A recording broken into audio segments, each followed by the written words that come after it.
नमस्कार साथियों, सार्थक पहल बदलाव हमसे में पुनः एक बार आप लोगों का स्वागत है। और सार्थक पहल के माध्यम से आज हम पढ़ने वाले हैं मध्य प्रदेश की भौतिक संरचना, physical structure of Madhya Pradesh. Madhya Pradesh की भौतिक संरचना, मध्य प्रदेश की भौतिक संरचना, physical structure of Madhya Pradesh. इससे पहले हमने मध्य प्रदेश के बारे में 2 वीडियो पढ़ चुके हैं और ये था मध्य प्रदेश की स्थापना, उसका गठन और उसका पुनर्गठन। ये तीनों चीजें हमने पढ़ ली। पढ़ाई शुरू करने से पहले एक बात हम बड़े अच्छे से बताना चाहते हैं कि मध्य प्रदेश शासन ये चाहती है कि मध्य प्रदेश स्तर की जो भर्तियां होती है उसमें मध्य प्रदेश के स्टूडेंटों को प्राथमिकता मिले। और इसके लिए उन्होंने क्या किया, 30% से अधिक जो क्वेश्चन होते हैं प्री के, वो मध्य प्रदेश से संबंधित होते हैं। और यही एक कारण है कि जितने भी आईएएस की तैयारी करने वाले होते हैं उनका मध्य प्रदेश प्री क्वालिफाई नहीं होता। क्यों? क्योंकि वो मध्य प्रदेश को उतनी बारीकी से नहीं पढ़ते हैं। यदि वो लोग मध्य प्रदेश पढ़ने लग जाए या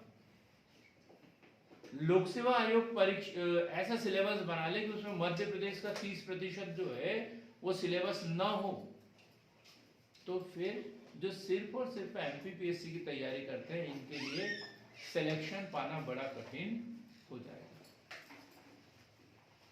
बड़ा कठिन हो जाएगा है? तो मध्य प्रदेश के मूल निवासियों के लिए यह है 30%। और सीधी सी बात जो मैं बार बार बताते रहता हूं कि मध्य प्रदेश लोक सेवा आयोग प्रारंभिक परीक्षा में यदि किसी का सिलेक्शन होगा तो मध्य प्रदेश के कारण ही होगा, और नहीं होगा तो काय के कारण नहीं होगा, मध्य प्रदेश के कारण ही नहीं होगा। मध्य प्रदेश से संबंधित 30, 32, 33 क्वेश्चन आ जाते हैं एग्जाम में, और इसमें से जो 30, 32 सही करके आ जाता है 100% उसका सिलेक्शन हो जाता है। और यदि मध्य प्रदेश के कोई 50-50 में कर ले तो फिर क्या होगा, उसका कुछ नहीं हो सकता। उसका इस साल भी नहीं, अगले साल भी नहीं, और 10 साल तक कुछ नहीं होगा उसका, 10 साल तक कुछ नहीं होगा। तो मध्य प्रदेश को पढ़ना हमारे लिए बहुत जरूरी है। दूसरी बात, उतना ही नहीं पढ़ना जितना मैं पढ़ाता हूं, है ना? कितने बच्चे इस वीडियो को, हमारे वीडियो को ऑनलाइन देखेंगे, उन सबसे यही बोल रहा हूं मैं कि उतना ही नहीं पढ़ना जितना मैं पढ़ाता हूं, बल्कि वो सब पढ़ना जो मध्य प्रदेश से संबंधित है। चाहे वो विकिपीडिया पे मिले, गूगल पे मिले, किसी बुक में मिले, किसी सॉल्व पेपर में मिले, तथ्यवाणी में मिले, जहां मिलता है वहां से हमें उसके आंकड़े कलेक्ट करते रहना है और मिलाते रहना है। बाकी सबके लिए मैं बोलता हूं कि एक ही बुक पढ़ो। साइंस सिर्फ एक बुक, इकोनॉमिक्स सिर्फ एक बुक, लेकिन मध्य प्रदेश के लिए हमें 2-3 जगह से जो आंकड़े वो मिलाना है और लेना भी है। कोशिश मैंने भी की है 2-3 बुक से डाटा कलेक्ट करने की, लेकिन फिर भी मुझे क्या, आप लोगों की कठिनाई का स्तर भी ध्यान रखना पड़ता है कि कोई बहुत ज्यादा लेंथी ना होता है, बच्चे भाग ना जाए, इसलिए मैं क्या करता हूं, थोड़ा सा शॉर्ट में कर देता हूं। तो आप लोग समझदार बच्चे हैं तो थोड़ा सा क्या करें, उसे डिटेल में पढ़ें, डिटेल में पढ़ें। हमने देख लिया मध्य प्रदेश का गठन, पुनर्गठन। तो गठन कब हुआ? 1 नवंबर 1956 फजल अली आयोग की अध्यक्षता में, जो 1953 में राज्य पुनर्गठन आयोग बना था, उसकी अनुशंसा के आधार पर, भाषा के आधार पर गठित होने वाला राज्य है। भाषा के आधार पर गठन हुआ है। जो मराठी भाषी जिले थे वो हमने महाराष्ट्र को दे दिए, तत्कालीन बंबई प्रांत को 8 जिले दे दिए थे। तब की बात करें तो जब मध्य प्रदेश का गठन हुआ था 1 नवंबर 1956 को, तब मध्य प्रदेश का क्षेत्रफल था 4,43,446, 4,43,446 वर्ग किलोमीटर। और तब जो है ये क्षेत्रफल की दृष्टि से भारत का पहला राज्य हुआ करता था, क्षेत्रफल की दृष्टि से। फिर हमने देखा इसका पुनर्गठन, तो पुनर्गठन हुआ है 1 नवंबर 2000। कब हुआ? 1 नवंबर सन 2000। उस समय जब पुनर्गठन की बात करें तो पहले मध्य प्रदेश में 61 जिले हुआ करते थे और 12 संभाग। तो हमने क्या किया, 3 संभाग जिसमें 16 जिले थे, लगभग 1/3 क्षेत्रफल जो है किसको दे दिया? छत्तीसगढ़ नामक एक अलग प्रांत का गठन हो गया। और तब से जो है मध्य प्रदेश का क्षेत्रफल 3,08,252 वर्ग किलोमीटर, या किसी किसी बुक में 245 वर्ग किलोमीटर भी मिलता है। तो जो छत्तीसगढ़ की अमरकंटक घाटी है वो उसका 7 वर्ग किलोमीटर का थोड़ा सा जो है विवादित स्थिति है। इस कारण कभी अंतर हमें देखने को मिलता है, कहीं 3,08,252 मिलता है तो कहीं 3,08,245 वर्ग किलोमीटर मिलता है। संभाग 3 दे दिए, 16 जिले दे दिए। अब हम बात करते हैं मध्य प्रदेश के भौतिक प्रदेश। मध्य प्रदेश के भौतिक प्रदेश, मध्य प्रदेश के भौतिक प्रदेश, मतलब इसको सुविधा की दृष्टि से अलग अलग भागों में विभक्त किया हुआ है, अलग अलग भागों में विभक्त किया हुआ है। तो कितने भौतिक प्रदेश हैं मध्य प्रदेश के? कोई बताए अमरदीप? 7। कितने हैं? 7। आप कितना बोल रहे थे? 5 है और उसमें 2 उपभाग है। 2 उपभाग है। हाँ, 3। किसने बोला? 3 कौन कौन से? सर वो मध्य उच्च प्रदेश। गुड, बहुत ही शानदार, बहुत ही शानदार। एक मध्य उच्च प्रदेश, दूसरा वो सतपुड़ा मैकल की श्रेणियां, सतपुड़ा मैकल श्रेणियां। और तीसरा कौन सा? तीसरा है बघेलखंड या पूर्वी पठार। बघेलखंड का पठार या पूर्वी पठार के नाम से भी इसे हम जानते हैं। तो कैसा हमारा 2 साल पढ़ा लेकिन कुछ मिला नहीं आपको, है ना? मुख्य रूप से इसके कितने पार्ट हैं? 3। मुख्य रूप से 3 पार्ट है। मध्य उच्च प्रदेश, सतपुड़ा मैकल की श्रेणियां और बघेलखंड का पठार या पूर्वी पठार ठीक। तो यदि हम इसको अलग अलग देखेंगे तो यहां पर एक पहले वाले को कितने भागों में बांटा गया? 5, और एक 6 और एक 7। तो कहीं 7 भी मिल सकता है, कहीं 3 भी मिल सकता है, ठीक। तो ये विकल्प के आधार पर आप डिसाइड करोगे, ठीक। तो मुख्य रूप से कितने पार्ट में बांटा गया है इसे? 3। मुख्य रूप से 3 पार्ट में बांटा गया है। मध्य उच्च प्रदेश, सतपुड़ा मैकल की श्रेणियां, बघेलखंड का पठार और पूर्वी पठार। यदि हम यहां पर देखें, इसमें यदि देखें, डायग्राम में देखें, तो ये है मध्य उच्च प्रदेश, और इसको कितने भागों में बांटा गया है? 5। 1 2 3 4 और ये 5। कितने भागों में बटा हुआ है ये? 5 भागों में बटा हुआ है। ये पूरा का पूरा क्या है? मध्य उच्च प्रदेश, मध्य उच्च प्रदेश। और ये है सतपुड़ा मैकल श्रेणियां, जिसे हमने सतपुड़ा प्रदेश लिखा हुआ है, ये दूसरा पार्ट हुआ। और ये कौन सा हुआ? तीसरा, बघेलखंड का पठार या पूर्वी पठार। 7 भाग में मिलेंगे आपको। ये हो गया 6वां और ये हो गया 7वां। ये क्वेश्चन बना है 2020 या 21 के पीएससी में पूछा गया है। कितने भाग हैं? तो कितने हैं? 7। कितने हैं? 7। और एक ऑप्शन में 2 3 4 ऐसा दिया रहता है, तो फिर क्या लिखेंगे? 3। फिर कितने लिखेंगे? 3। समझ में आ गया ना? दिमाग तो है आपके अंदर, ये बात तो मेरे समझ में आ गई। क्लियर हो गया इतना? मध्य प्रदेश की औसत ऊंचाई कितनी है? 300 मीटर। 300 मीटर। मध्य प्रदेश की जो औसत ऊंचाई है वो 300 मीटर। कितनी? 300 मीटर। मध्य प्रदेश में पहले कितने पार्ट हुआ करते थे इसके? अभी 7 है, पहले कितना हुआ करते थे? 9। पहले कितना हुआ करते थे? 9। कौन से 2 पार्ट कम हो गए रवि सर? छत्तीसगढ़ को दे दिए ना हमने 2।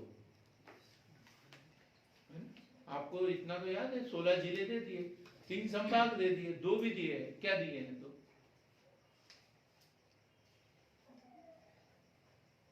आप लोगों को हमने कितने दिन से बता के रखा है कि 1 घंटे से 2 घंटे तक हर दिन एमपी पढ़ना है, और सबसे शुरू वाला चैप्टर है ये, आप लोगों से नहीं बन रहा है।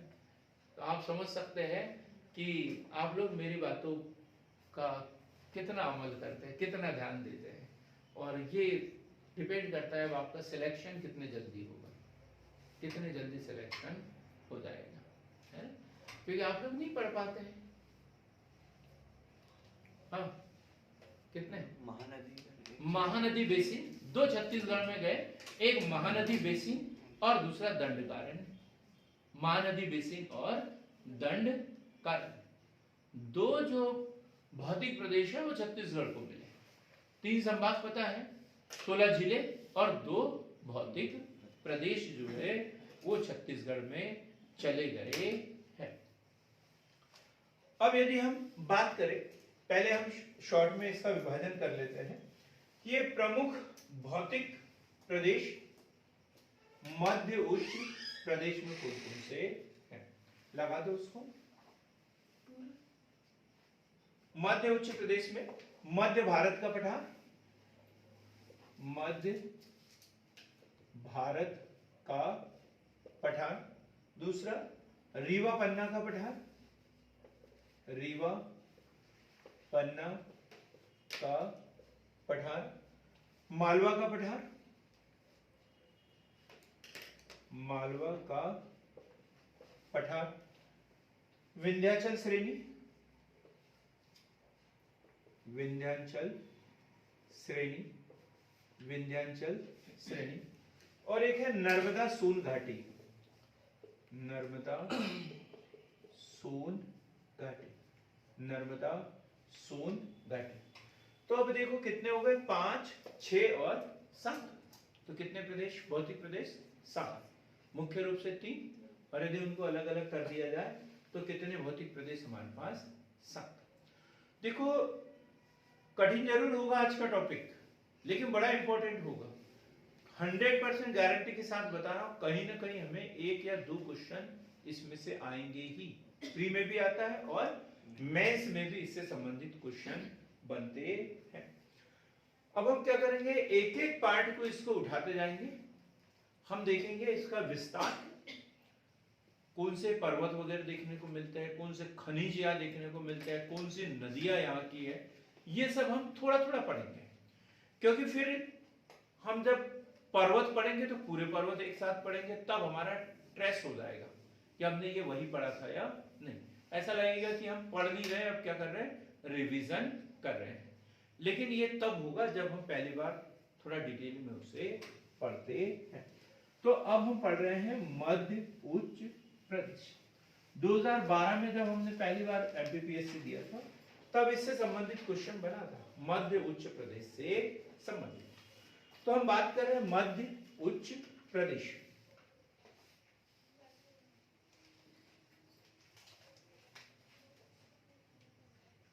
मध्य उच्च प्रदेश।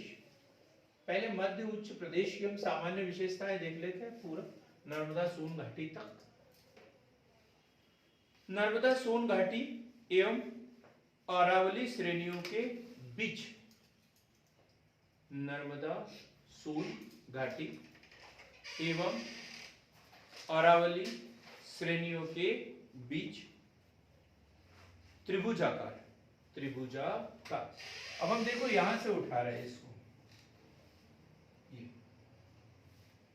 ये इतना और ये वाला, तो नीचे क्या है और ऊपर क्या है, तो ये नर्मदा सोन घाटी इसकी नीचे की सीमा हो गई और ऊपर क्या है अरावली, ऊपर क्या है अरावली जो राजस्थान होते हुए उधर दिल्ली तक फैला हुआ है।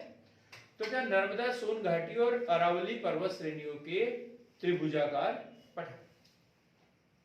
इसके उत्तरी सीमा, आकार तो हमने देख लिया कैसा है त्रिभुजाकार, आकार कैसा है इसका त्रिभुजाकार। उत्तरी सीमा कैसे निर्धारित होती है इसकी, यमुना नदी, उत्तरी सीमा यमुना नदी, यमुना नदी।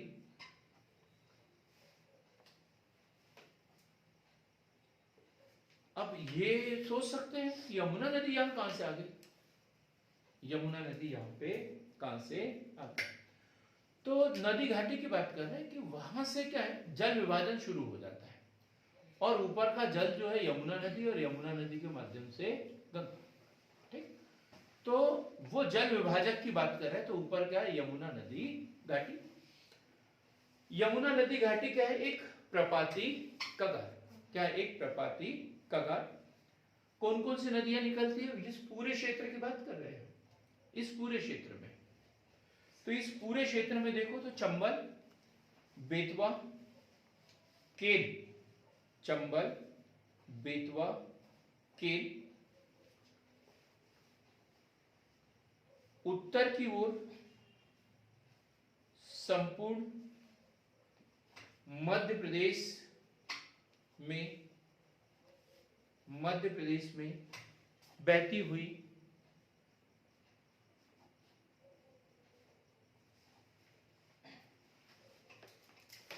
मेरी आवाज आ रही क्या सबको, कविता मैडम आवाज आ रही मेरी, हेलो प्रिया आवाज आ रही मेरी,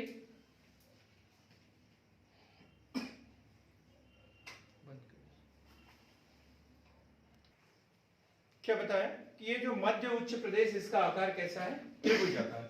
उत्तरी सीमा यमुना नदी घाटी के द्वारा कगारी पठार है और इस प्रदेश की जो नदियां हैं जैसे चंबल है, बेतवा है, केन है, ये उत्तर की ओर बहती है यमुना नदी में मिल जाती है। पिछले वर्ष एक क्वेश्चन आया था मध्य प्रदेश का सबसे बड़ा नदी तंत्र, ऐसा कोई क्वेश्चन आया था, कौन सा आया था अमरदीप 2020 की पीएससी में? चंबल कौन से नदी तंत्र में बहती है? चंबल जो है कौन से नदी तंत्र में है, उसमें यमुना भी दिया था और गंगा भी दिया था, लोगों ने गंगा कर दिया, लेकिन सीधी सी बात है कि चंबल नदी कौन सी नदी की सहायक नदी है, यमुना, तो यमुना नदी तंत्र सही होगा। तो ऐसे छोटे छोटे क्वेश्चन इसमें से बनते हैं और हम लोग उससे बन नहीं पाते हैं, बड़ा समझने की जरूरत होती है इसमें, है? दोनों चीज हमने पढ़ी होती है लेकिन कहां सही है ये हमें तर्क द्वारा पता करना होता है, ठीक। तो यमुना नदी में मिल जाती है। मध्य उच्च प्रदेश को गंगा बेसिन के नाम से भी जाना जाता है, मध्य उच्च प्रदेश को गंगा बेसिन के नाम से भी जाना जाता है। अब इसके एक एक पार्ट को हम देखेंगे। तो सबसे पहला पार्ट जो है मध्य भारत का पठार, मध्य भारत का पठार क्या है, मध्य भारत का पठार, ये इसकी बात कर रहे हैं हम, मध्य भारत का पठार।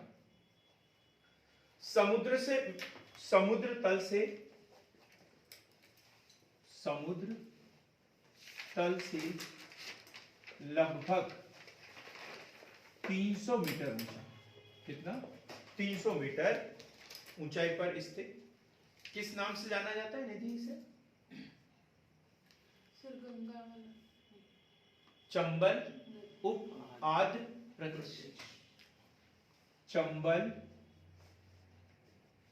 उप आंध्र प्रदेश के नाम से जाना जाता है। चंबल उप आंध्र प्रदेश के नाम से जाना जाता है। इसमें ऊपर कौन सी पहाड़ी? ऊपर क्या होगा इसके? अरावली। इसके उत्तर में क्या है? अरावली। उत्तर में अरावली श्रेणी से अलग होता है। चंबल की नदी घाटी, चंबल नदी घाटी, चंबल नदी घाटी इसी प्रदेश का हिस्सा है। इसी प्रदेश का हिस्सा है। चंबल नदी जब हम पढ़ेंगे तो देखेंगे कि किस तरीके से मंदसौर जिले से राजस्थान में और राजस्थान से फिर मध्य प्रदेश में वापस आ जाती है। एक ही नदी ऐसी है जो 2 बार मध्य प्रदेश में प्रवेश करती है। ठीक, तो हम जब नदी पढ़ेंगे तब देखेंगे। तो ये चंबल नदी घाटी इसी प्रदेश का हिस्सा है। और चंबल नदी घाटी में कौन सा? जलोढ़ निक्षेप, जलोढ़ निक्षेप के लिए प्रसिद्ध, जलोढ़ निक्षेप के लिए प्रसिद्ध। जलोढ़ मिट्टी यहां देखने को मिलती है। जब हम आगे पढ़ेंगे, बीहड़ जिसे कहते हैं, चंबल के बीहड़, चंबल के बीहड़। इस प्रदेश का साधारणतः ढाल उत्तर तथा उत्तर पूर्व की ओर है।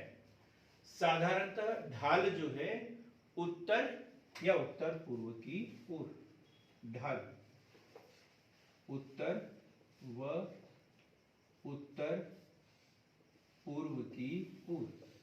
इसलिए यहां के जो भी नदियां निकलती है वो ऊपर की ओर जाती है, उत्तर की ओर जाती है, उत्तर की ओर बहती है।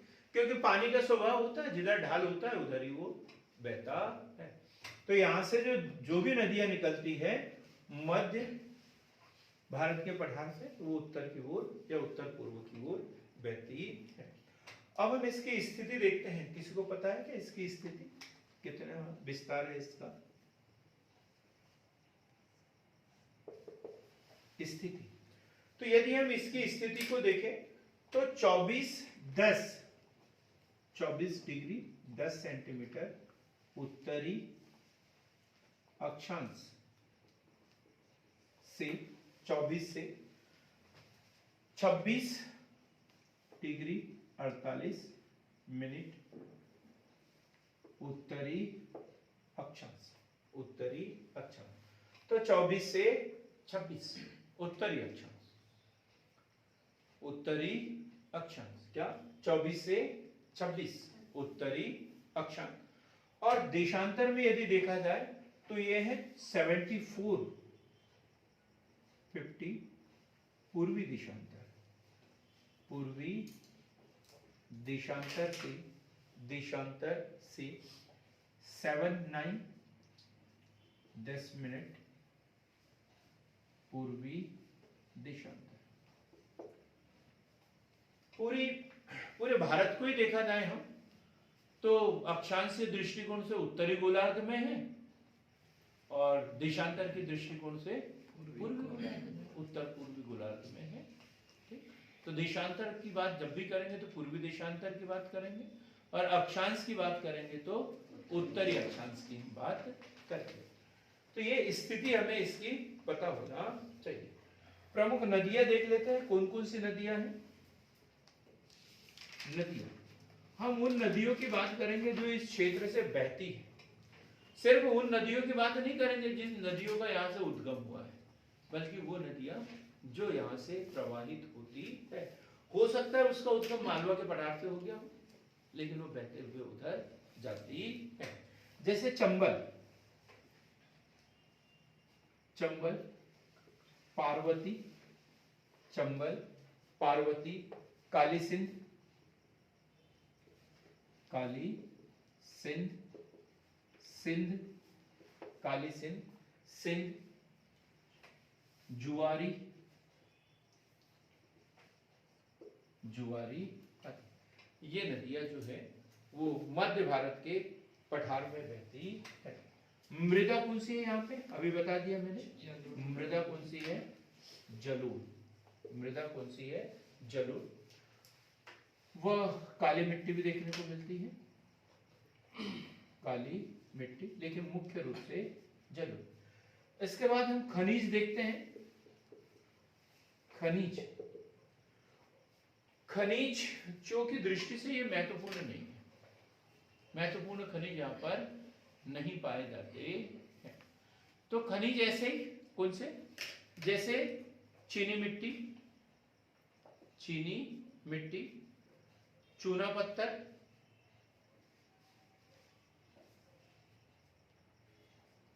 संगमरमर, संगमरमर, इमारती पत्थर, इमारती पत्थर,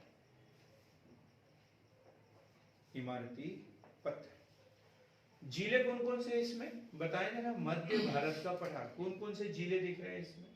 शिवपुरी, श्योपुर, हाँ, भिंड, मुरैना, भिंड, मुरैना, गुड, शिवपुरी, श्योपुर, ग्वालियर, ग्वालियर, बिल्कुल ठीक लिखेंगे। श्योपुर, मुरैना, ग्वालियर, गुना का कुछ भाग आएगा, शिवपुरी आएगा, कुछ भिंड का भाग आएगा, है ना, ये जिले यहाँ पर है। औद्योगिक क्षेत्र कौन कौन से हैं इस क्षेत्र में? औद्योगिक क्षेत्र, ये क्वेश्चन भी बनता है। औद्योगिक क्षेत्र मेंस में क्वेश्चन बना हुआ है, मध्य प्रदेश के प्रमुख औद्योगिक क्षेत्र। तो सिर्फ एक जगह लिखे हुए हो तो हमें याद हो जाए जरूरी नहीं है, किस्तों में भी याद कर सकते हैं। तो जैसे मालनपुर, मालनपुर कहां पर? भिंड में, भिंड में मालनपुर। बानमौर, मुरैना, बानमौर, मुरैना। उसी प्रकार शिवपुरी, ग्वालियर, ये औद्योगिक क्षेत्र इस प्रदेश के अंतर्गत आते हैं। उद्योग कौन से होंगे यहां पर?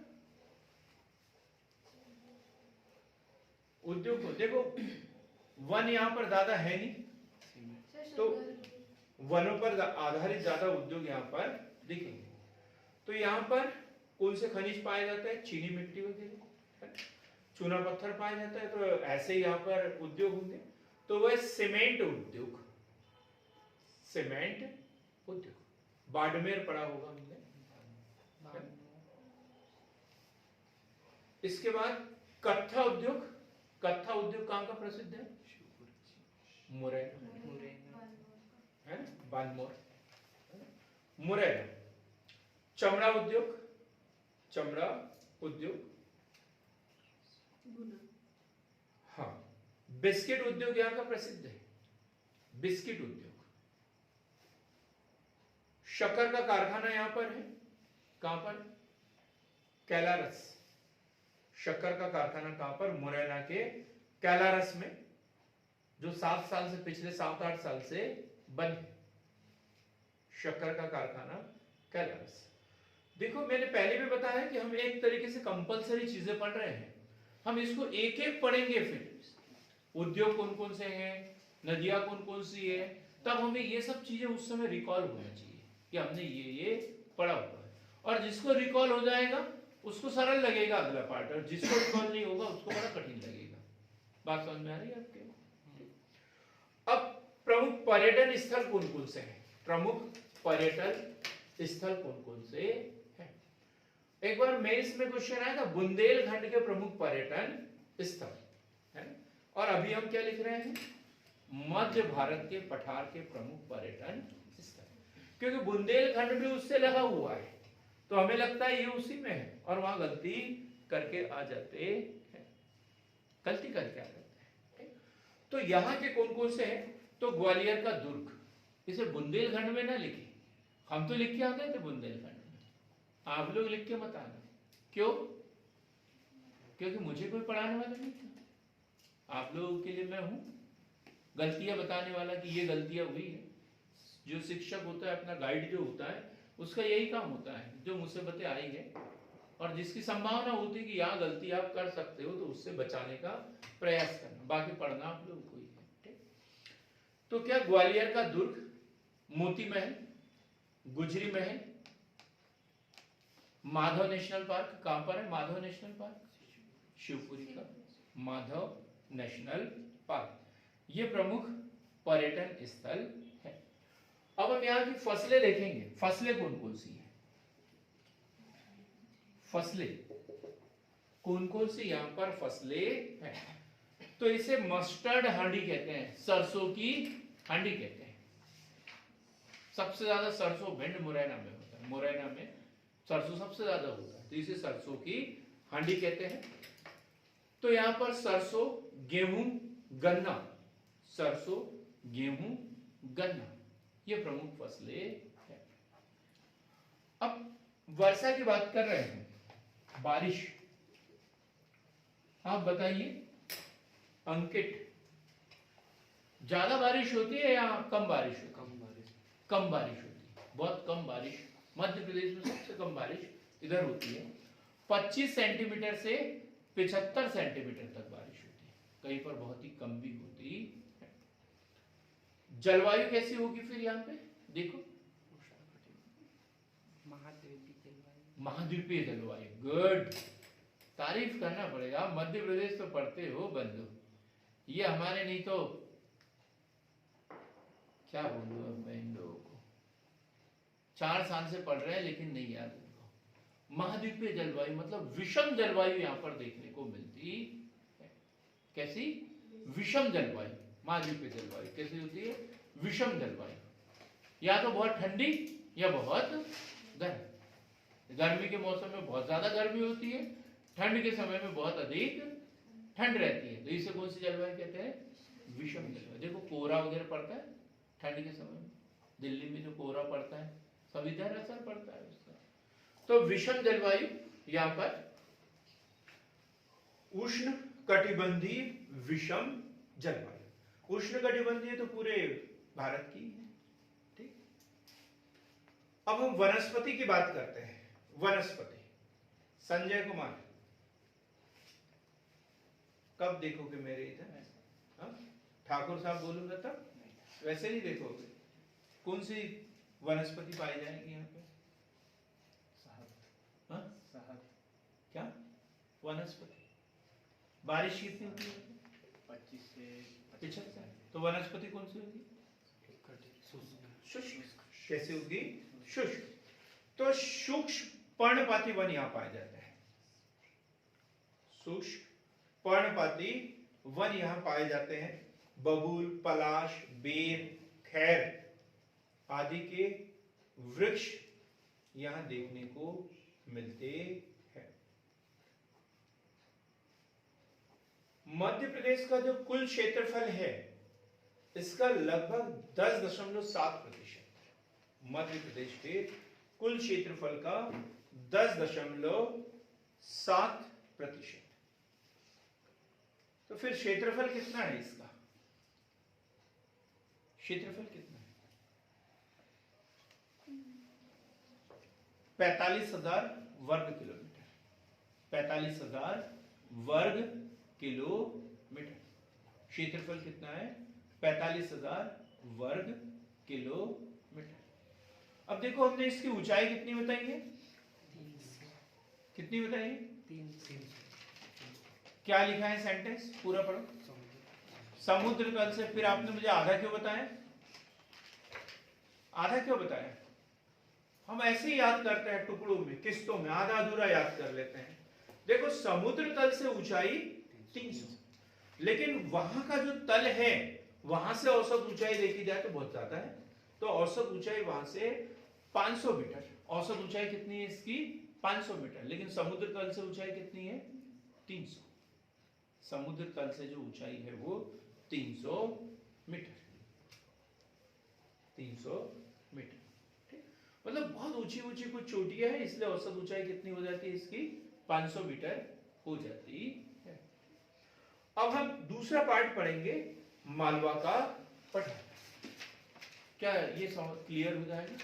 पढ़ लेंगे एक बार इसे, पूरा हमें पढ़ना पड़ेगा, एक ही लाइन कठिन है इसमें, बाकी मध्य प्रदेश हमें दिखेगा। सिर्फ ये जो हमने बताया ये 2 लाइन कठिन है, बाकी सब कुछ सरल है ना। चाय नाश्ते के बाद हर दिन एक पेपर पे हमारे 7 पार्ट लिख लो और उसका अक्षांश देशांतरीय विस्तार लिख लो।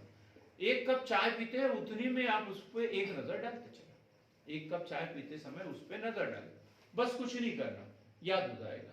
और 100% आपके 2, 4, 5 नंबर कप पे हो जाएंगे एकदम। अब हम दूसरा प्रदेश पढ़ेंगे, मालवा का पठार, मध्य उच्च प्रदेश का दूसरा पार्ट पढ़ेंगे हम, मालवा का पठार।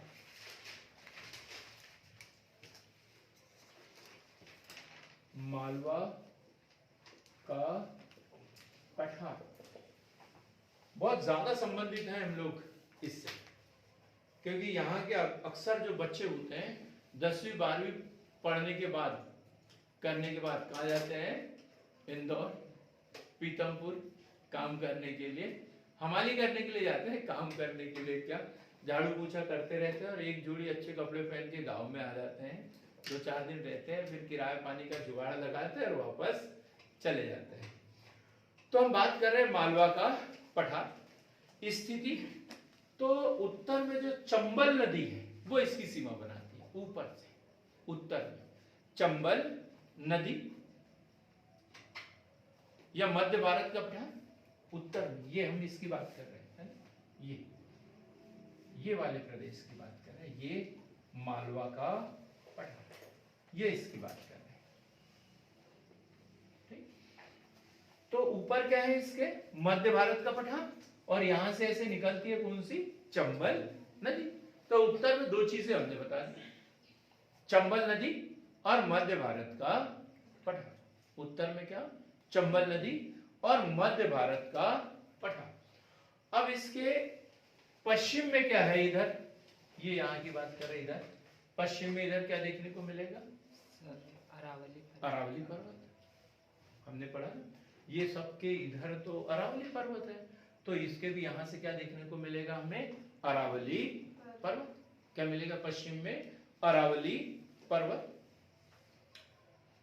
जो ये जो पार्ट है ये मध्य प्रदेश का सबसे बड़ा पार्ट है, सबसे बड़ा पार्ट। कितना क्षेत्रफल, कितने प्रतिशत? 28%। 28%। कितना प्रतिशत क्षेत्रफल? 28% क्षेत्रफल, पूरे मध्य प्रदेश का सबसे बड़ा 28% क्षेत्रफल। इससे संबंधित जिले, हाँ हम दक्षिण की यदि बात करें तो दक्षिण में क्या होगा इसके? नर्मदा सोन घाटी, नर्मदा नदी, नर्मदा सोन घाटी भी बोल सकते हैं, नर्मदा नदी भी बोल सकते हैं। दक्षिण में नर्मदा सोन घाटी, नर्मदा नदी। यदि हम इधर पूर्व में देखें, सॉरी हम ये पूर्व में देखें, पश्चिम में तो ये अरावली है, इधर राजस्थान वाले क्षेत्र में अरावली है। पूर्व में यदि देखें तो पूर्व में क्या क्या दिख रहा है आप लोगों को? देख के बता सकते हैं? बुंदेलखंड उत्तर पूर्व में रीवा, पन्ना का पठार, बघेलखंड का पठार, ये सब कहाँ है? पूर्व में। ये पश्चिम में क्या है? वो गलती से मैंने उधर उंगली बता दी थी, ये क्या है इधर? अरावली पर्वत, अरावली पर्वत। अब इससे संबंधित जिले यदि देखें तो सबसे अधिक जिले इसी प्रदेश के अंतर्गत आते हैं। महत्वपूर्ण जिलों में देखें तो ये वाले जिले से शुरुआत करते हैं। कौन सा जिला है ये? मंदसौर है। तो मंदसौर, रतलाम, धार, मंदसौर, रतलाम, धार, उज्जैन, शाजापुर, देवास, भोपाल, धार, राजगढ़, सीहोर, विदिशा, गुना, सागर, अशोकनगर,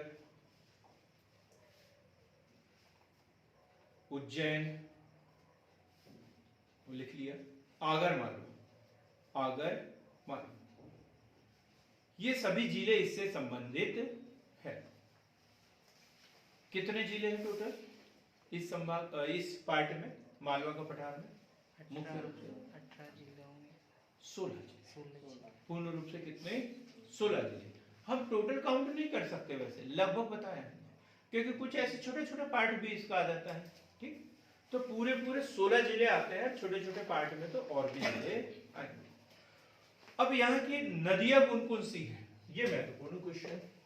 नदियां हमने पहले भी बताया कि हम सिर्फ उनकी बात नहीं कर रहे हैं जिन नदियों का यहाँ उद्गम हुआ है, उन नदियों की बात कर रहे हैं जो यहाँ से प्रवाहित होती है।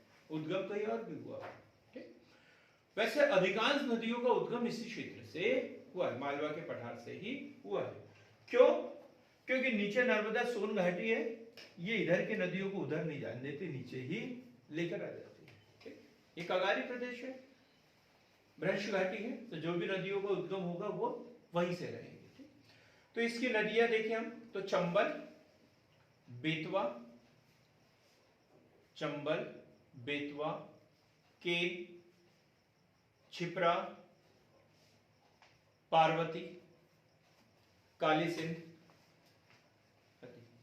आदि। अब हम विस्तार देखते हैं इसका। विस्तार तो अक्षांशीय भी देखेंगे और देशांतर भी।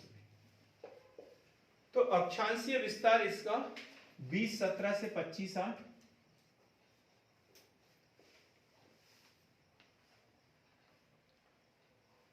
25 डिग्री 8 मिनट, और देशांतरीय 74 से 79 79 डिग्री 20 मिनट। ये क्या है इसका? अक्षांशीय व देशांतरीय विस्तार। अक्षांशीय में उत्तरी अक्षांश और देशांतरीय में पूर्वी देशांतर। देशांतर में कौन सा? पूर्वी देशांतर। अब नदियां बहुत हैं, इसलिए इसे क्या बोलते हैं? नदियों का मायका। पूरे मध्य प्रदेश को ही बोलते हैं, लेकिन मध्य प्रदेश में भी किसको? मालवा के पठार को नदियों का मायका के नाम से जाना जाता है। मृदा कैसी है यहाँ की? तो पूर्व में हमने देख लिया, ऊपर जो है यहाँ की मृदा कौन सी थी? जलोढ़। और मालवा का पठार काय के लिए प्रसिद्ध है? काली मिट्टी। काली मिट्टी के लिए। काली मिट्टी है यहाँ पर, इसलिए यहाँ पर कपास का भी उत्पादन होता है और सोयाबीन का भी उत्पादन होता है। सोयाबीन भी सबसे ज्यादा काय में होता है? मालवा प्रदेश में ही होता है, और कपास का उत्पादन भी यहाँ पर होता है। तो मुख्य जो मृदा है यहाँ पे काली। तापमान जो है, तापमान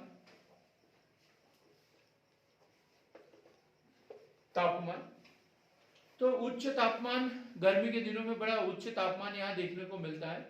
40 से 42 डिग्री सेंटीग्रेड तक उच्च तापमान यहाँ देखने को मिलता है। फसलें कौन कौन सी है यहाँ पे? फसलें गेहूं, गेहूं की डलिया इसे कहते हैं, है ना? गेहूं की डलिया भी इसे कहते हैं। गेहूं का बहुत अधिक उत्पादन होता है, लेकिन सबसे मुख्य फसल जो है यहाँ की वो है सोयाबीन, जो अभी हमने बताई थी। सोयाबीन, गेहूं, सोयाबीन, और एक फसल कौन सी बताई थी? कपास। काली मिट्टी का क्षेत्र है तो कौन सी होगी? कपास। इसे गेहूं की डलिया भी कहते हैं। बारिश, अच्छी खासी बारिश होती है। 75 सेंटीमीटर से 125 सेंटीमीटर।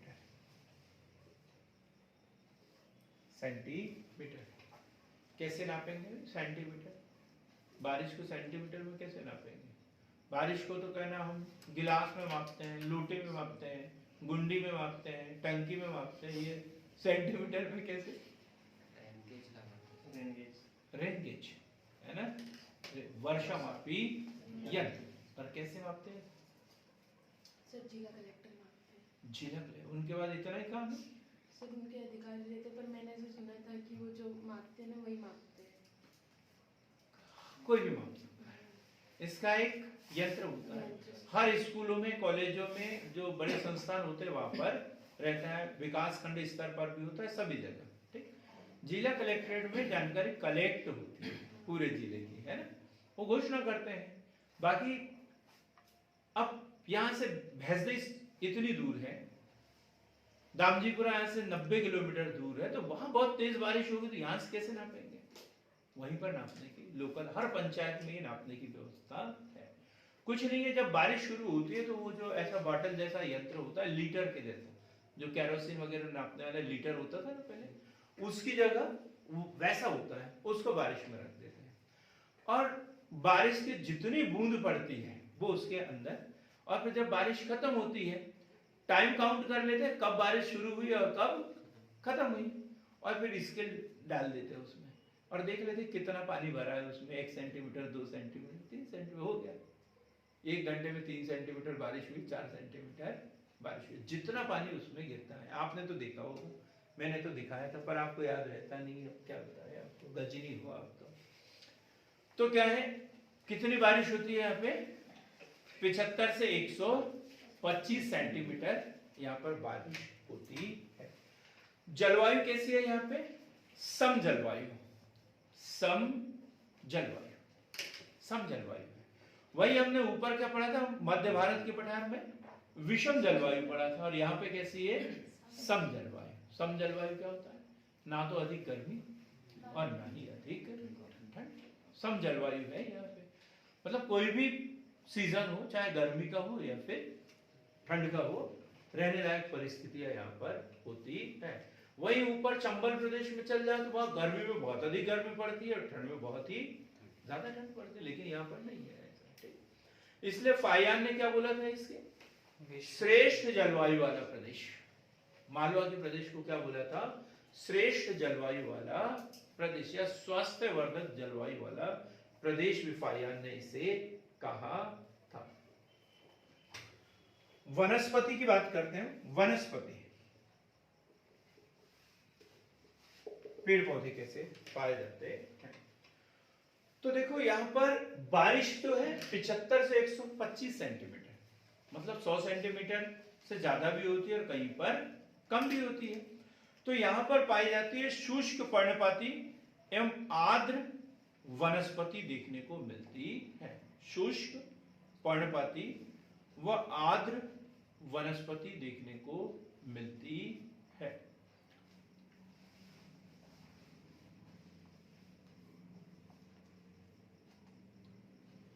अब खनिज, खनिज कौन से पाए जाते हैं?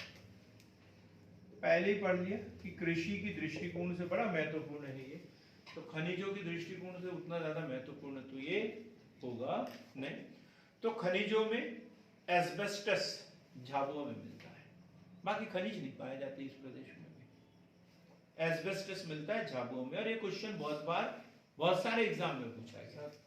ये जो आंध्र पर्णपाती है ना, हाँ मतलब जैसे, हाँ पूछना चाह रहे हैं हाँ। कि आप समझा रहे हैं? नहीं सर, मुझसे पूछो। देखो आर्द्र पर्णपाती और शुष्क पर्णपाती, ठीक? तो शुष्क पर्णपाती वो होते हैं जहां बारिश कम होती है, जिन वनों में बारिश कम होती है। कांटेदार वृक्ष होते हैं ये, है? शुष्क पर्णपाती जहां पर 70, 75, 80 सेंटीमीटर के लगभग बारिश होती है। आर्द्र पर्णपाती जहां 100 सेंटीमीटर से अधिक बारिश होती है, और ये किसी एक मौसम में पूरी पत्तियां नहीं गिराते, कभी पत्तियां गिराते हैं, कभी मतलब कुछ पौधों में गिर जाती है, कुछ में बनी रहती है। ये आर्द्र पर्णपाती, जैसे सर बांस वगैरह, बांस वगैरह ये हो सकते हैं। तो एकाएक पूरे के पूरे जंगल साफ नहीं हो जाते हैं, तो वो आर्द्र पर्णपाती कहलाते हैं। अब उद्योग यहां पर देखें, उद्योग, तो उद्योगों की दृष्टि से तो ये महत्वपूर्ण है। तो यहां पर वस्त्र उद्योग सबसे महत्वपूर्ण है ना, चाहे उज्जैन की बात करें, इंदौर की बात करें, देवास की बात करें, कौन सा उद्योग? वस्त्र उद्योग। दाल उद्योग, दाल उद्योग। तेल उद्योग, तिलहन उद्योग, सोयाबीन का उत्पादन होगा तो तेल का भी उत्पादन होगा, है? अब ये अपने को तर्क लगाना था यहाँ पे, तिलहन उद्योग, क्योंकि तेल का उत्पादन होता है इसलिए यहाँ पर, सॉरी, सोयाबीन का उत्पादन होता है इसलिए ये तिलहन उद्योग के लिए भी प्रसिद्ध है। अब इसकी आकृति भी देखें, इसकी आकृति भी देखें तो त्रिभुजाकार आकृति, इसको ये बीच से उठा हुआ देखने को मिलता है हमें, है ना। तो इसकी आकृति कैसी है? त्रिभुजाकार। क्योंकि ये जो मालवा का पठार जो है इधर उत्तर प्रदेश वाले क्षेत्र में भी देखने को मिलेगा, राजस्थान वाले पार्ट में भी देखने को मिलेगा। तो इसकी मालवा के पठार की यदि आकृति देखें तो कैसा? त्रिभुजाकार। मालवा के पठार की आकृति त्रिभुजाकार। औसत ऊंचाई इसकी 500 मीटर, औसत ऊंचाई 500 मीटर। और ढाल किधर होगा इसका प्रियंका? मालवा के पठार का ढाल किधर होगा? सर मुझे समझ में नहीं आया, मतलब क्या क्वेश्चन है? मालवा के पठार का ढाल कैसा होगा? त्रिभुज। ढाल, है ना। उसका झुकाव किधर होगा? उत्तर पूर्व, है ना। ये यहां से अब ये विभाजन हम पढ़ेंगे ना, नर्मदा सोन घाटी जो है, ये नर्मदा घाटी जो है पूरे भारत को विभाजित कर देती है। तो ऊपर का जो ढाल है वो कभी भी उत्तर पूर्व की ओर होगा, उत्तर की ओर या उत्तर पूर्व की ओर। इधर वाला जो पार्ट है तो उत्तर पूर्व की ओर, इधर का है तो दक्षिण पूर्व की ओर, क्योंकि इधर से जो नदियां निकलेगी वो कहां जाएगी? उधर, हाँ, अरब सागर की ओर, और इधर की बंगाल की खाड़ी की ओर। तो उत्तर या उत्तर पूर्व की ओर ढाल होगा इनका। इसका भी ढाल सब कहां होगा? उत्तर पूर्व की ओर। याद रखना, ये क्वेश्चन बना है ना एग्जाम में, पिछले साल ही थोड़ा सा घुमा के आया था ये क्वेश्चन। तो उत्तर पूर्व की ओर ढाल किधर होगा इसका? उत्तर पूर्व की ओर इसका ढाल होगा, ढाल उत्तर पूर्व की ओर। अब हम देखते हैं लावा निर्मित पठार है ये। लावा निर्मित कैसे पता चला दीक्षा की लावा निर्मित है करके? हमने अभी 4 बार पानी पी लिया क्या ना, तो हमें पता चल गया ये लावा निर्मित है। काली मिट्टी, और काली मिट्टी का निर्माण कैसे होता है? लावे से। लावे, जो आपने बेसाल्ट बोला, तो बेसाल्ट कैसे बनता है? लावे से। लावे के ठंडे होने से कौन सी चट्टाने? ग्रेनाइट और बेसाल्ट, ठीक है, बेसाल्ट बनता है। और उसी के अपक्षय अपरदन टूटने फूटने से काली मिट्टी का निर्माण होता है। तो मूल रूप से ये कौन सा काय से बना? ये लावे से बना हुआ है, लावा निर्मित पठार है। ये जो मालवा का पठार है, यहाँ छोटे छोटे बहुत सारे पठार हैं, जैसे अनेक उप पठारों में भी इसे विभक्त किया गया है। अंकित पता है आपको? कभी नहीं पढ़ा होगा आपने। तो जैसे सोनवाड़ा का पठार, सोनवाड़ा पठार, उमटवाड़ा पठार, उमटवाड़ा पठार, विदिशा उच्च भूमि, विदिशा उच्च भूमि, सागर का पठार, सागर का पठार, जाना पाऊ पहाड़ी,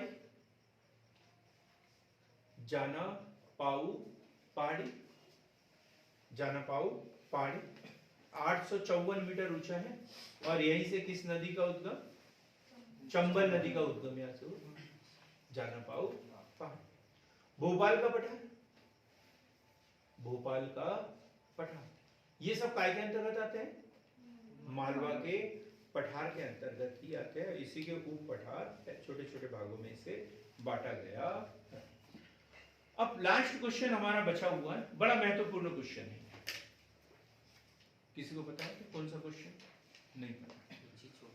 नर्मदा व चंबल के बीच जल विभाजक का कार्य कौन करता है? मालवा का पठार, नर्मदा नदी और चंबल नदी के बीच में जल विभाजक का कार्य।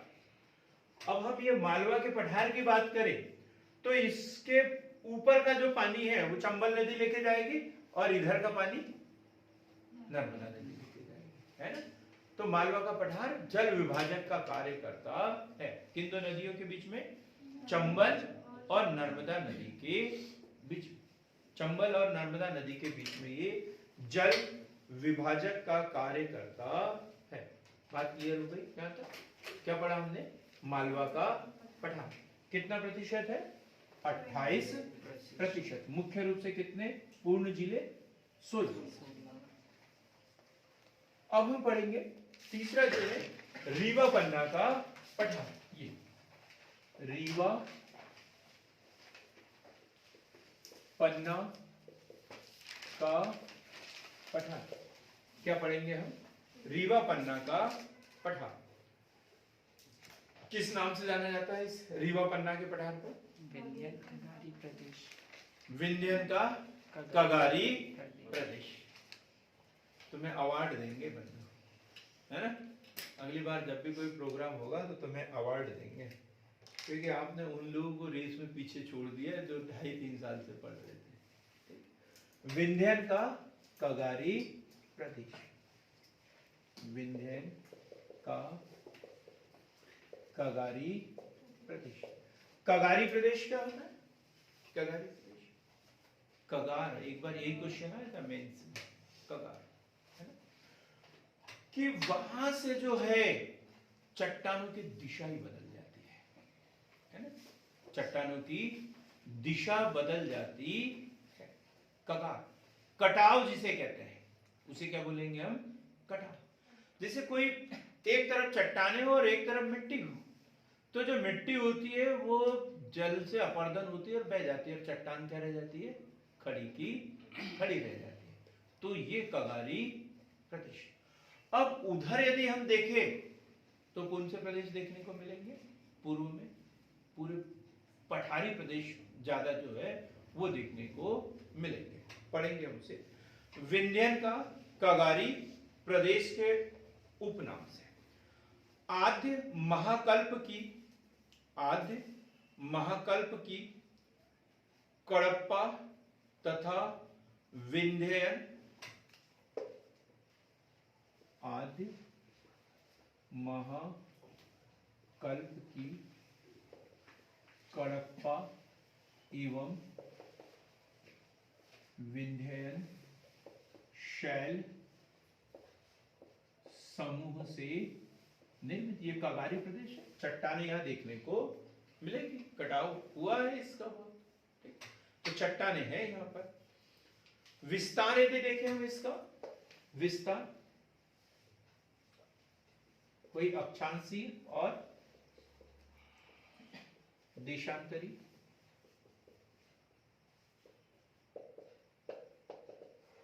अक्षांशीय विस्तार इसका 23:10 से 25:12, 23 डिग्री 10 मिनट से 25 डिग्री 12 मिनट, ये अक्षांशीय विस्तार।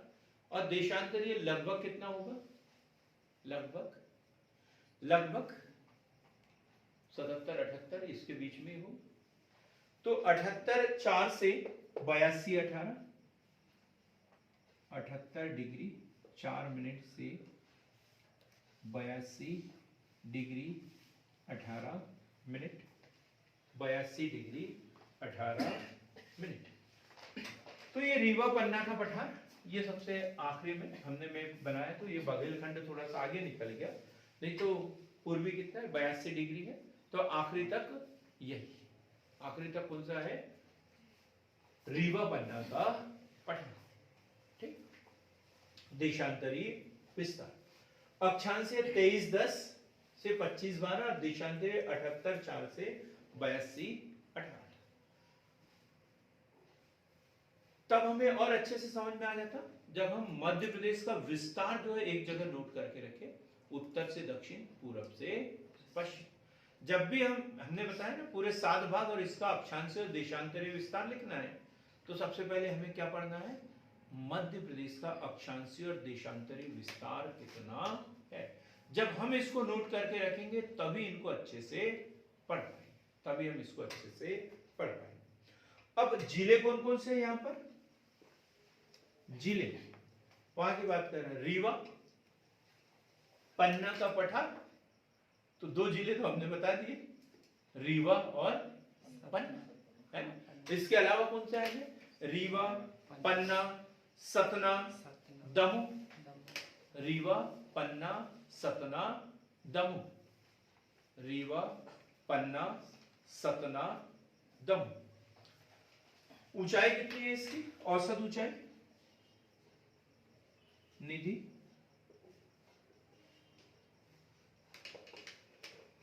नहीं किसी को बताऊं,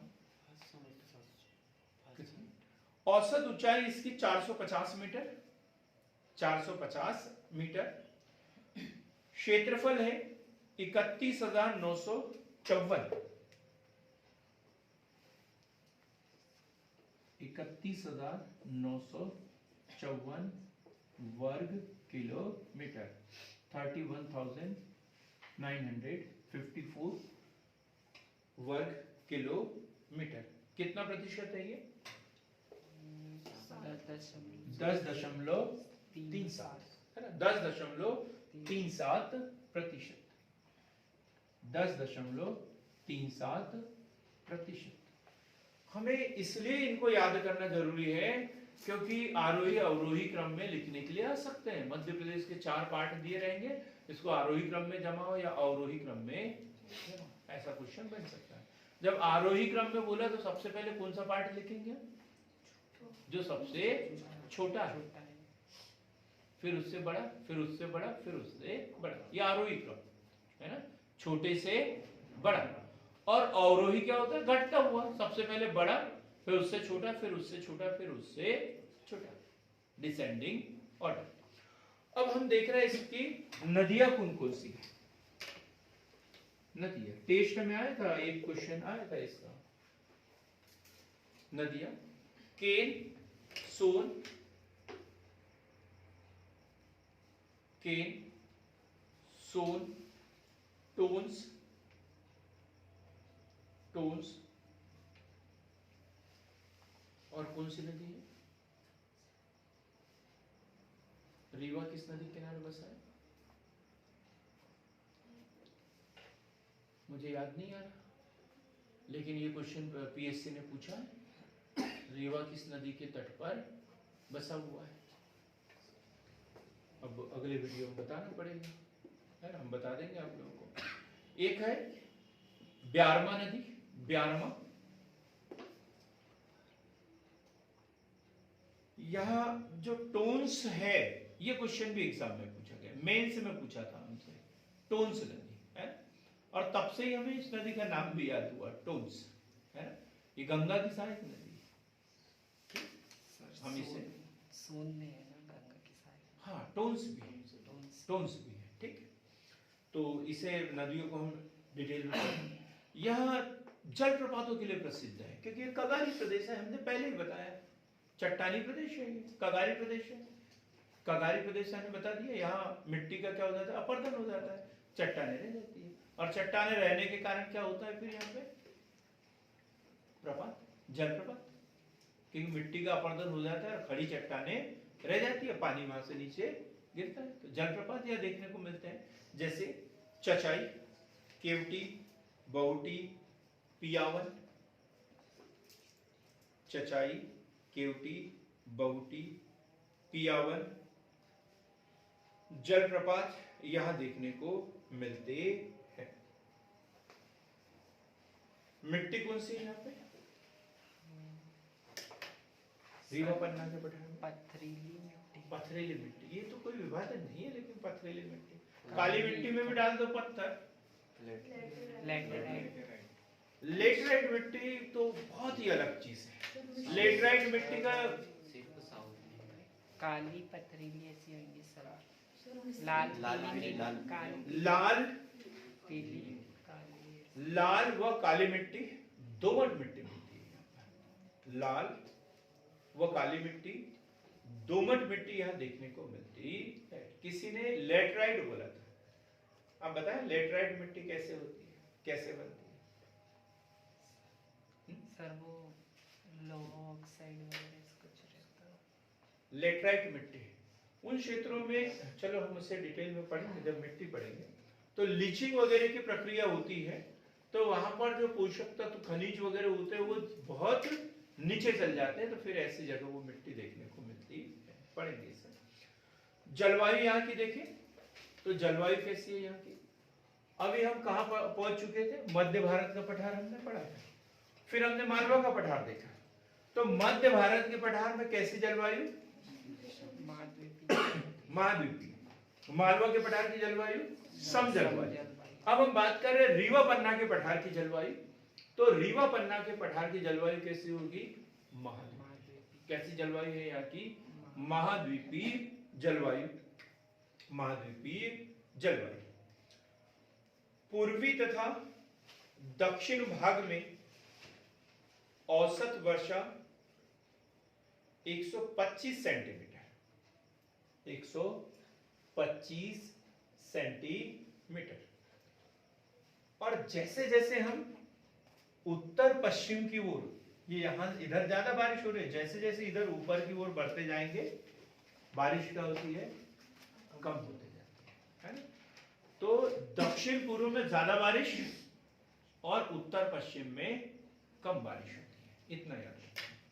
किसकी बात कर रहे हैं हम, रीवा पन्ना का पठार। रीवा पन्ना का पठार। फसलें कौन सी होगी फिर यहाँ पे, बारिश तो कम हो रही है यहाँ पर, तो फसलें गेहूं, ज्वार, तिलहन,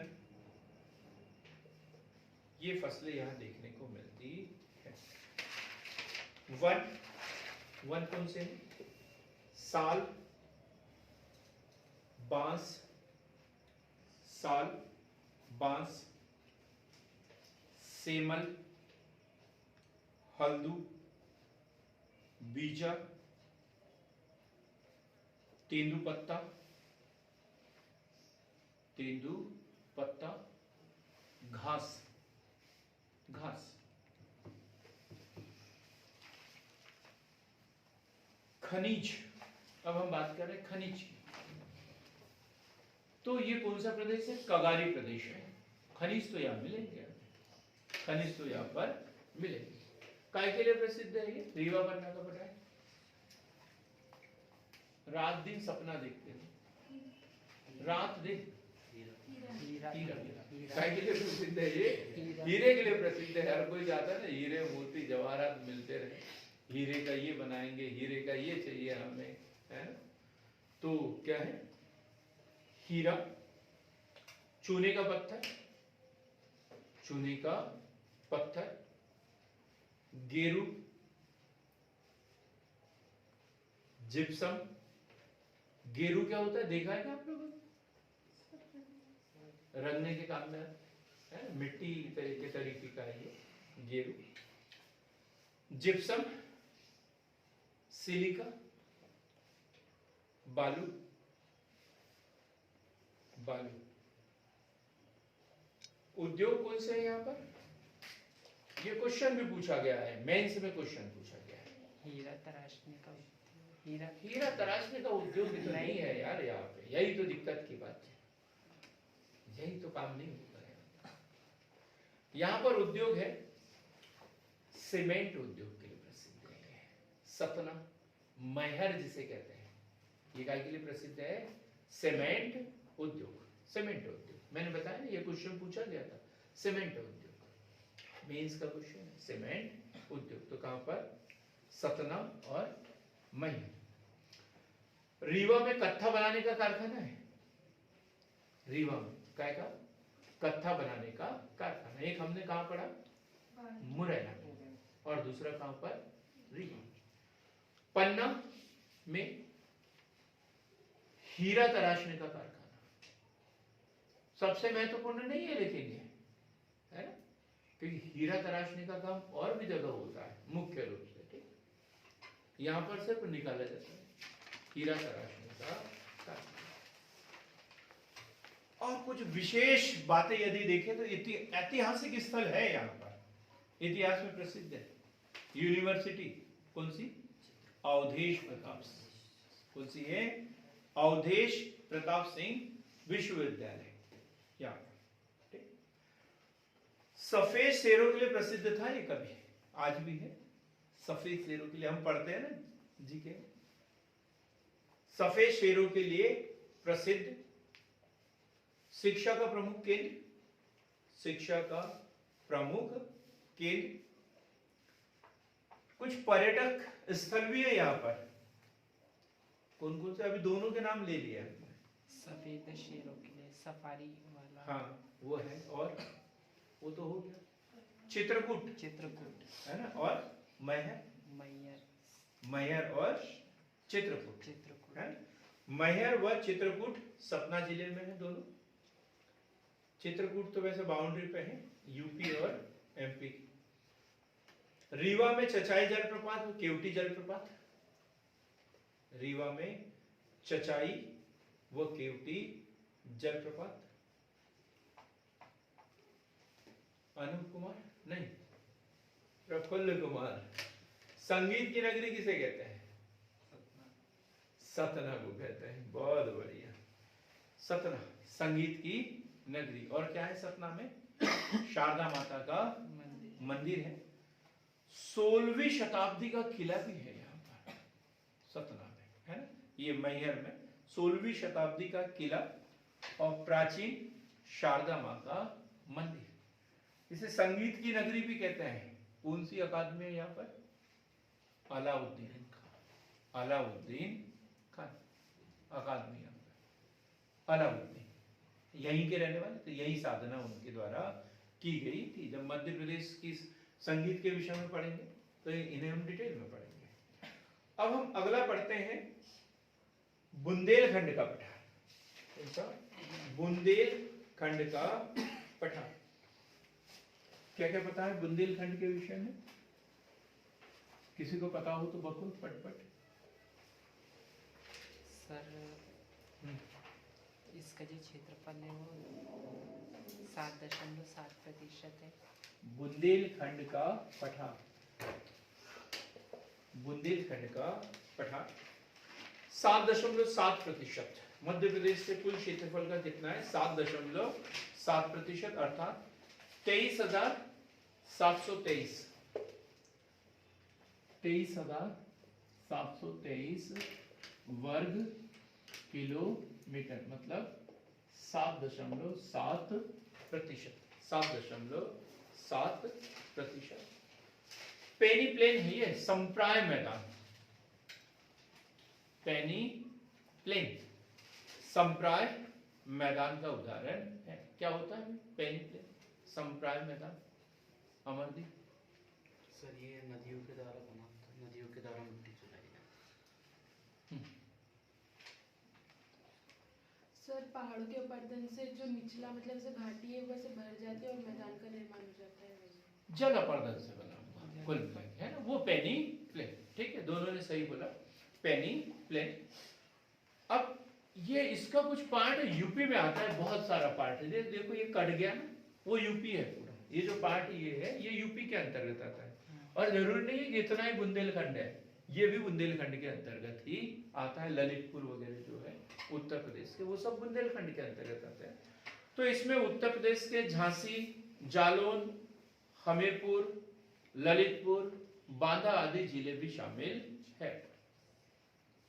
मध्य प्रदेश के जिले यदि देखें तो मध्य प्रदेश के जिले कौन कौन से आएंगे इसमें?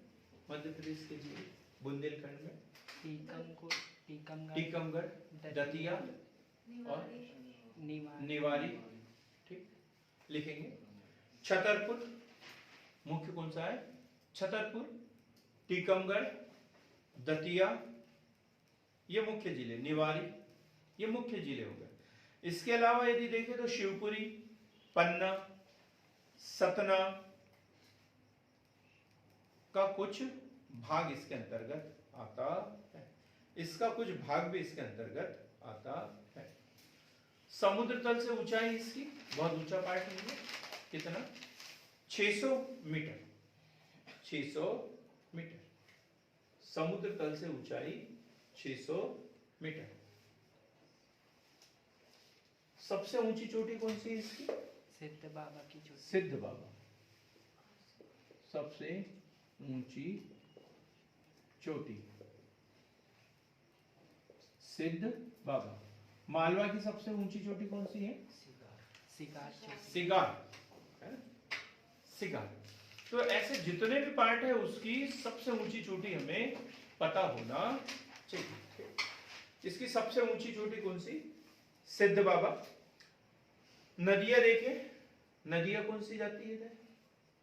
चंबल। चंबल, मुख्य नदी चंबल। इसके अलावा बेतवा, धसान, केन, सिंध।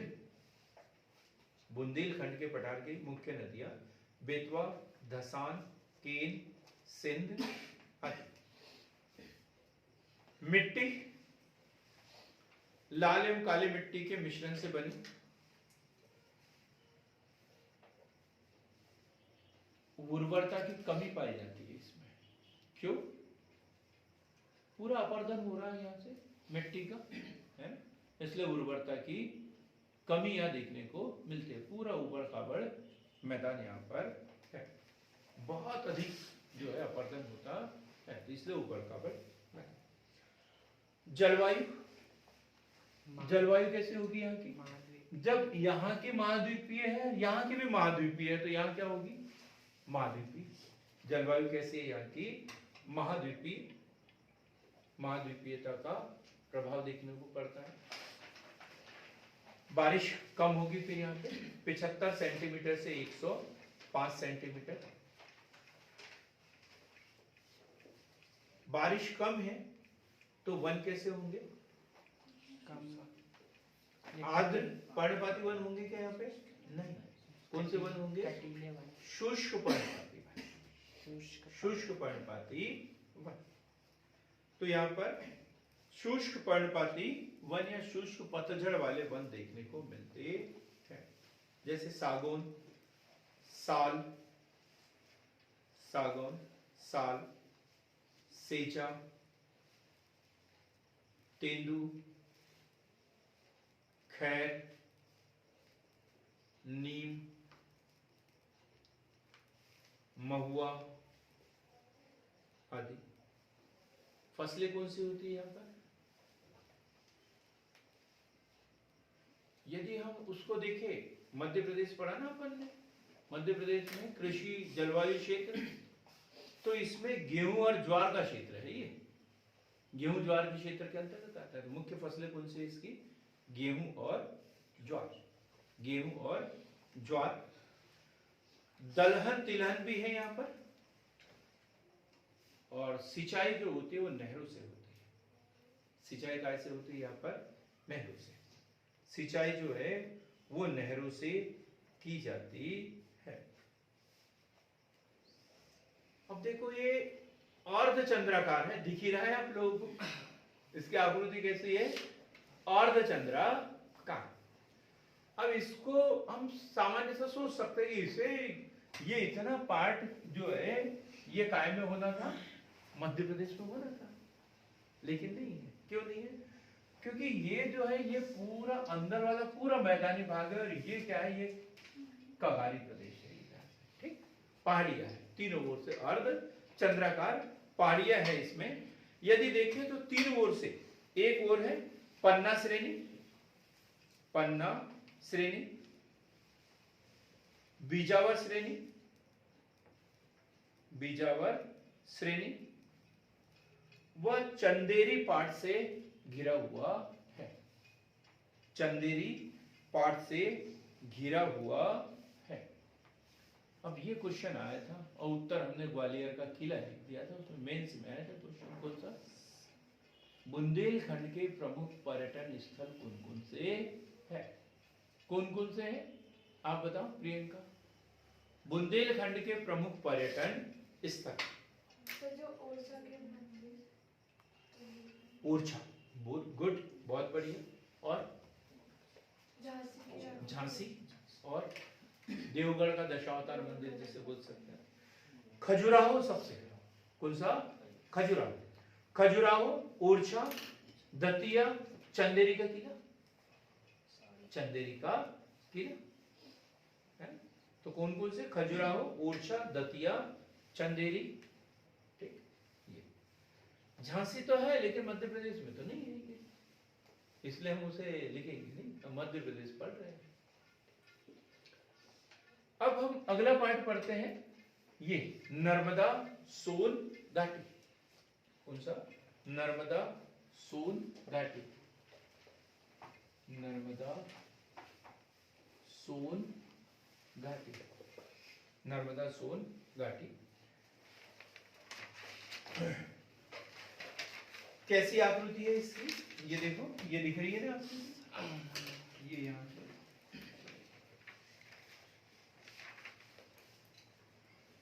कैसी आकृति है इसकी, सर्पिल, कैसी है, सर्पिल। इसकी त्रिभुजाकार पढ़ा हमने, लेकिन इसकी कैसी है, सर्पिल। नर्मदा सोन घाटी सर्पिल आकृति लिए हुए मध्य प्रदेश के पश्चिम भाग से पूर्व तक, पश्चिम भाग से पूर्व तक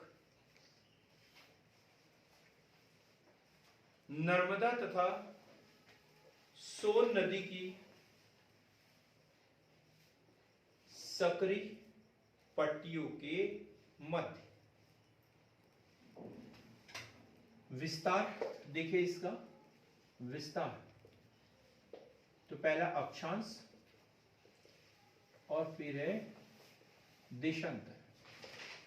तो देशांतर, अक्षांश तो बहुत ही कम है इसका, इतना सा, और देशांतर तो एकदम यहां से वहां तक।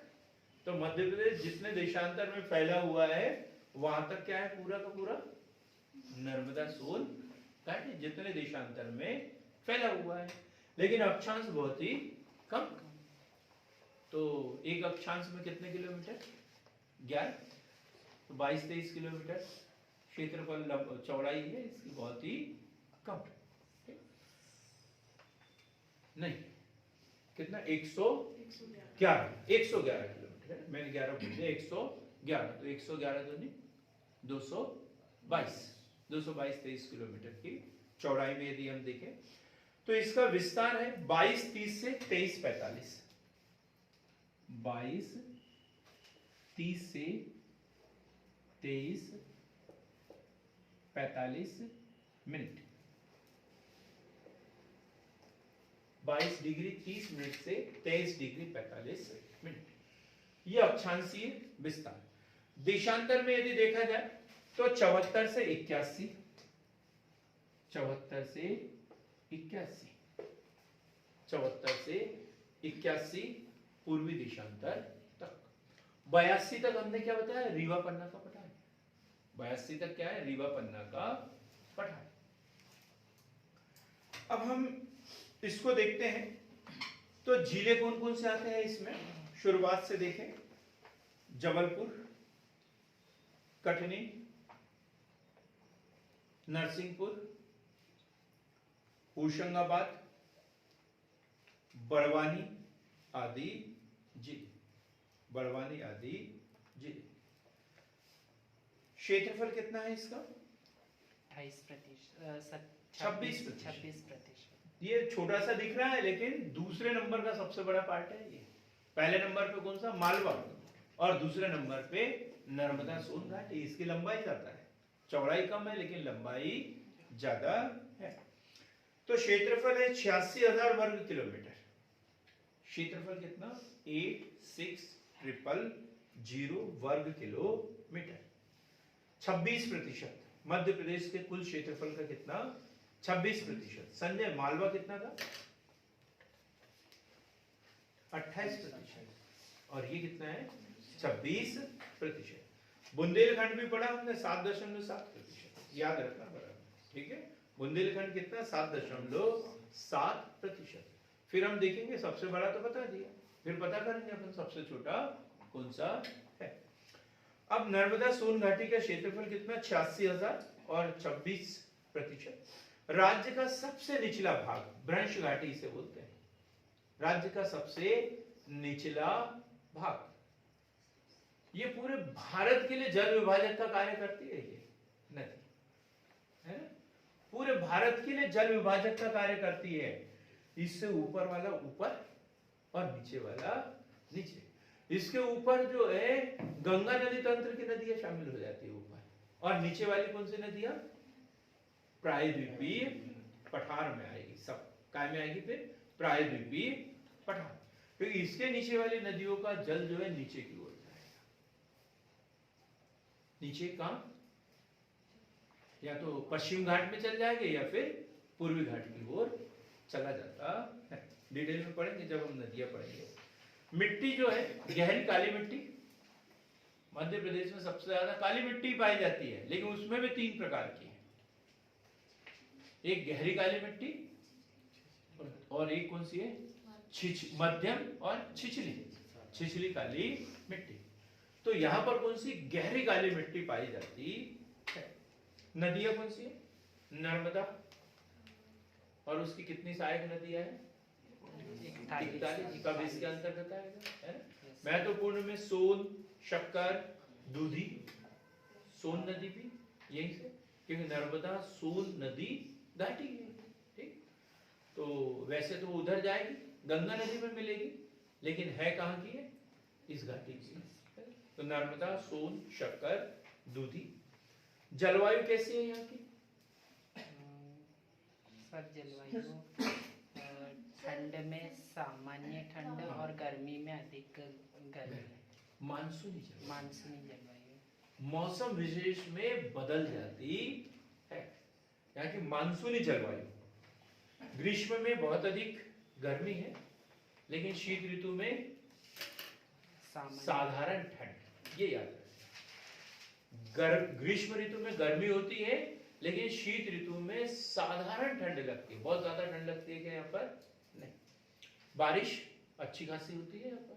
कितनी? 100 से 125। नर्मदा घाटी में बारिश कितनी होगी? 100 से 125 सेंटीमीटर। नर्मदा घाटी में बारिश 100 से 125 सेंटीमीटर। जब बारिश अच्छी होती है तो वनस्पति भी होगी यहाँ पर। जंगल कौन से? वनस्पति कौन सी है? साल, सागौन, तेंदुपत्ता। फसलें कौन सी है यहाँ पे नर्मदा घाटी में? अब होशंगाबाद आप लोगों ने देखा है, हरदा देखा है आप लोगों ने, जबलपुर। कौन सी फसलें होती है यहाँ पे? गेहूं। मुख्य फसल कौन सी है यहाँ की? गेहूं, चावल, कपास, मूंगफली, सोयाबीन मुख्य फसल। खनिज भी पाए जाते हैं यहाँ पर, जैसे जबलपुर कटनी में कौन सा? कटनी में चूना पत्थर, चूना पत्थर, फायर क्ले, संगमरमर, मैग्नीज,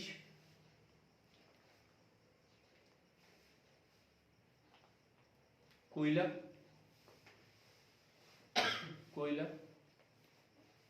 उद्योग कौन कौन से होंगे यहाँ पर? सर वो सिक्योरिटी पेपर में। हाँ ठीक। चूने का पत्थर जहां मिलेगा वहां सीमेंट उद्योग पहले, है ना, सीमेंट उद्योग। चीनी मिट्टी उद्योग है यहाँ पर। जबलपुर इसी के लिए प्रसिद्ध है, चीनी मिट्टी उद्योग। रंग बनाने का उद्योग, कांच बनाने का उद्योग, पेपर में अमलाई वाली जो बोल रहे हैं आप, है? लेकिन हम किसी पर्टिकुलर किसी कारखाने की बात नहीं, यूनिट की बात नहीं कर रहे। जो उस क्षेत्र में सबसे ज्यादा फैले हुए उस उद्योग की बात कर रहे हैं, इसलिए अभी हम वो नहीं लिखेंगे। तो क्या क्या लिखा हमने? सीमेंट उद्योग, चीनी मिट्टी उद्योग, रंग बनाने का उद्योग और कांच उद्योग। पर्यटन स्थल कौन कौन से हैं यहाँ पर, सबको पता है? पचमढ़ी, भेड़ाघाट, भेड़ाघाट है, भेड़ाघाट भेड़ा का धुआंधार जलप्रपात, धुआंधार है ना? 64 योगिनी मंदिर, 64, 64 योगिनी मंदिर, ओमकारेश्वर, महेश्वर, मंडलेश्वर, सहस्त्रधारा जलप्रपात। मतलब नर्मदा नदी के किनारे के जितने भी है वो सब इसके अंतर्गत आएंगे, जहां जहां नर्मदा नदी बह रही है।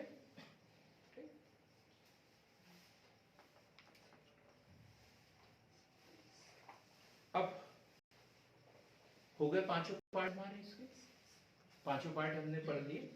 हमने क्या पढ़ा? मध्य उच्च प्रदेश। और मध्य उच्च प्रदेश को कितने भागों में बांटा गया है? 5 भागों में बांटा गया है। अब हमारे पास 2 पार्ट हैं, एक सतपुड़ा मैकल श्रेणी और दूसरा है बघेलखंड का पठार या पूर्वी पठार। तो पहले पढ़ेंगे हम सतपुड़ा मैकल श्रेणी।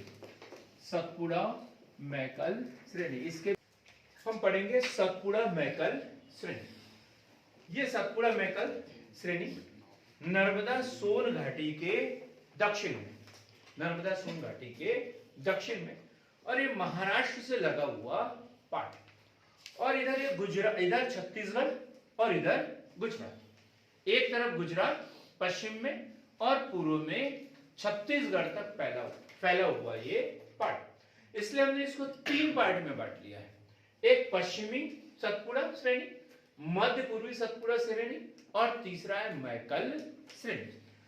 तो पश्चिमी सतपुड़ा श्रेणी, ये भाग जो होगा इसमें आएगा महाराष्ट्र, गुजरात, महाराष्ट्र गुजरात के पूर्वी भाग से बुरहानपुर दर्रे तक। कहां तक? बुरहानपुर दर्रे तक।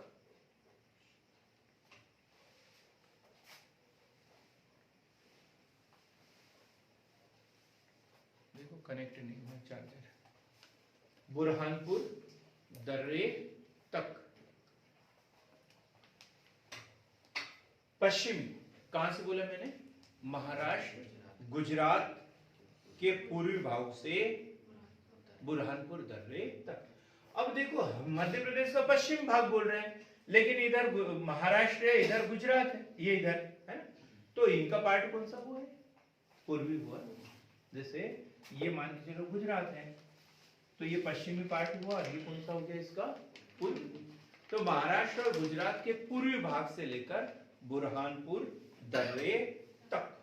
इसे किस नाम से जाना जाता है? राजपीपला। राजपीपला, ये भी नाम याद रखना है, राजपीपला। कैसा है ये? खड़े ढाल का कगार, खड़े ढाल का कगार अर्थात भ्रंश।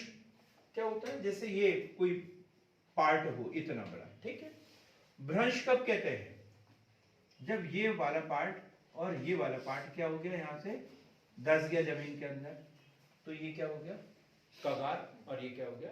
भ्रंश। हम पढ़ेंगे भ्रंश आकार की घाटी, वी आकार की घाटी, तब हम ये क्लियर करेंगे, लेकिन अभी बता दिया कि इस तरीके से ये दबा हुआ पार्ट है, भ्रंश घाटी है।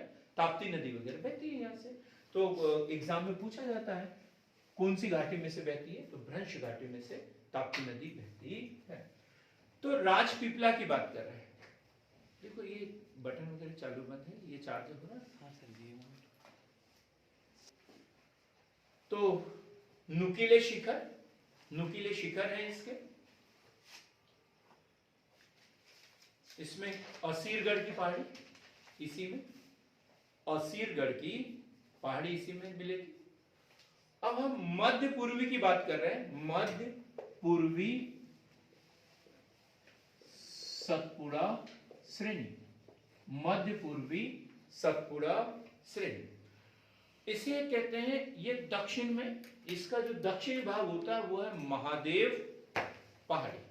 महादेव पहाड़ी, महादेव पहाड़ी।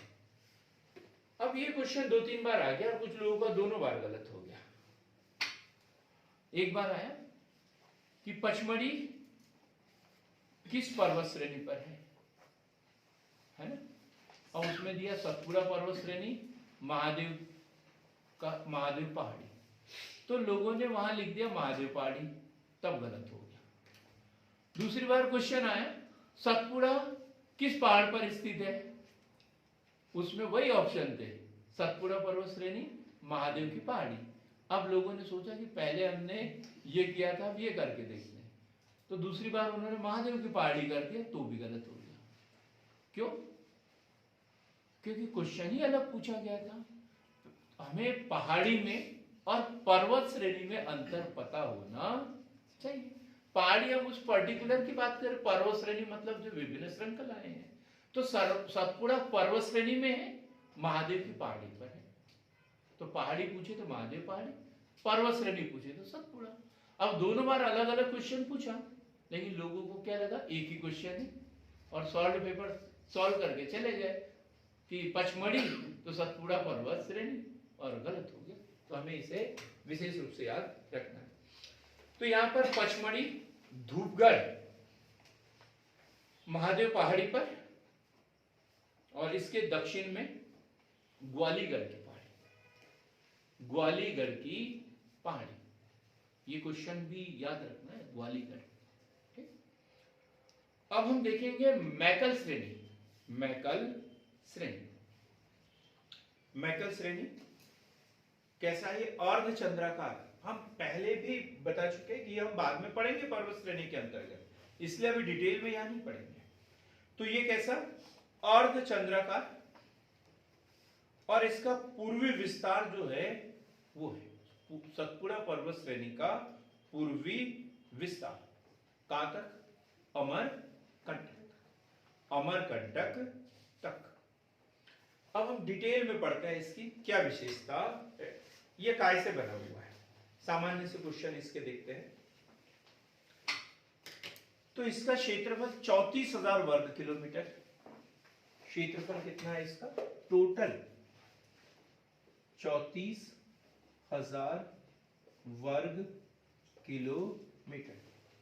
क्षेत्रफल 34,000 वर्ग किलोमीटर। और प्रतिशत में यदि देखा जाए तो कितना प्रतिशत होगा ये? 11%। 11%। 11%। क्षेत्रफल मतलब छोटा पार्ट ये भी नहीं है सबसे छोटा। अभी सबसे छोटा हम कहां तक पहुंचे? 7.7। कहां पहुंचे? 7.7। और वो कौन सा है? बुंदेलखंड का पठार। अब बघेलखंड भी पढ़ेंगे, फिर पता चल जाएगा हमें सबसे छोटा कौन सा है। दक्कन ट्रेप तथा गोंडवाना शैल समूह से निपटे। दक्कन ट्रेप तथा गोंडवाना शैल समूह से निपटे। विस्तार देखते हैं इसका। विस्तार तो अक्षांश और देशांतर, अक्षांश और देशांतर। अक्षांश में इसका 21.6 से 23, 21 डिग्री 6 से 23 डिग्री, 21.6 से 23। और देशांतर है 74 30 से 81, 74 डिग्री 30 मिनट से 81 डिग्री तक। ये इसका विस्तार। पूर्वी देशांतर, उत्तरी अक्षांश, पूर्वी देशांतर। औसत ऊंचाई कितनी होगी इसकी? औसत ऊंचाई, औसत ऊंचाई होगी इसकी 600 मीटर। औसत ऊंचाई 600 मीटर। औसत ऊंचाई 600 मीटर। औसत ऊंचाई 600 मीटर। जिले में देखें तो खंडवा, खरगोन, बड़वानी, अलीराजपुर, बुरहानपुर, बैतूल, छिंदवाड़ा, मंडला, बालाघाट, सिवनी। नदियां कौन सी है इसमें? नर्मदा, नर्मदा और ताप्ती, नर्मदा और ताप्ती। फिर बेनगंगा, बेनगंगा, गार, शक्कर, छोटी तवा, वर्धा, वर्धा नदी अंकित के गांव तरफ वर्धा है ना। और ये कहाँ जाती है, कहाँ मिलती है?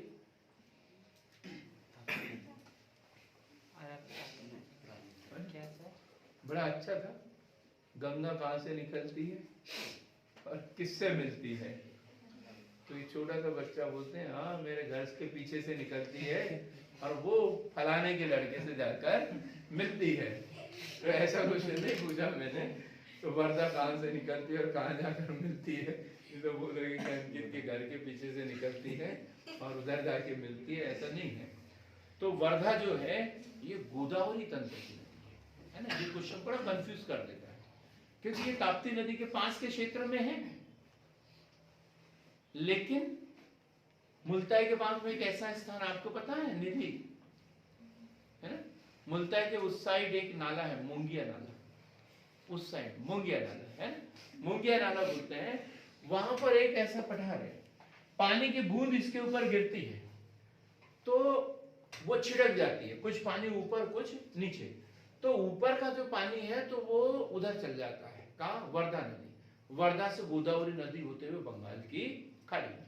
और जो इधर उछल जाता है उसका पानी तो वो ताप्ती नदी में आ जाता है और वो अरब सागर में गिर जाता है। देखो 1 सेंटीमीटर का अंतर और पानी कहां से कहां पहुंच जाता है। तो कितना बड़ा अंतर वहां पर है ना, मुंगिया नाला जिसे कहते हैं।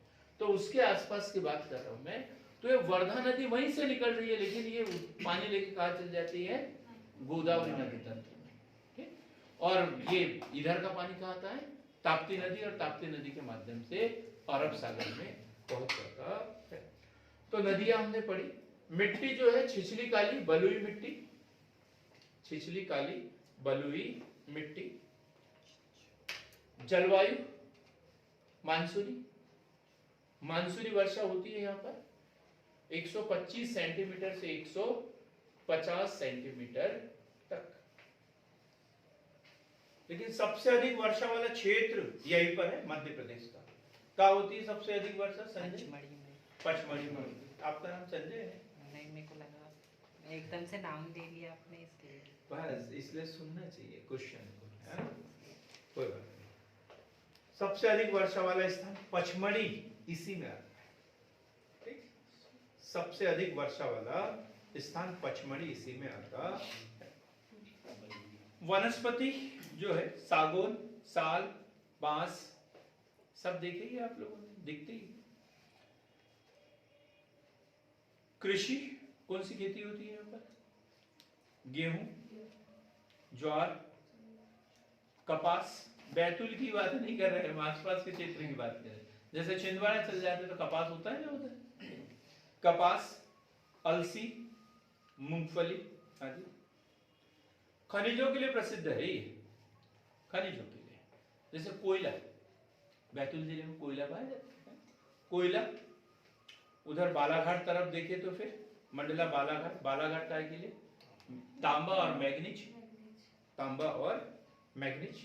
बॉक्साइट, चूने का पत्थर, डोलोमाइट, बहुत अधिक खनिज यहाँ पर पाए जाते हैं। तो कौन कौन सा? कोयला, तांबा, मैग्नीज, बॉक्साइट, चूने का पत्थर, डोलोमाइट आदि खनिज यहाँ पर। उद्योग कौन से है यहाँ पर? सूती वस्त्र उद्योग कहां पर है? कहां पर है? हाँ? कुछ भी मत बता करो यार।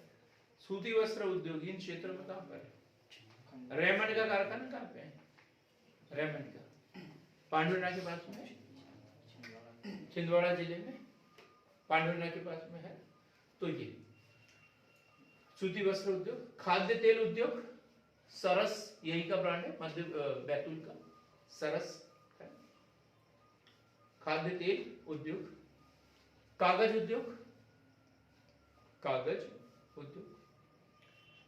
दर्शनीय स्थल कौन कौन से यहाँ पर?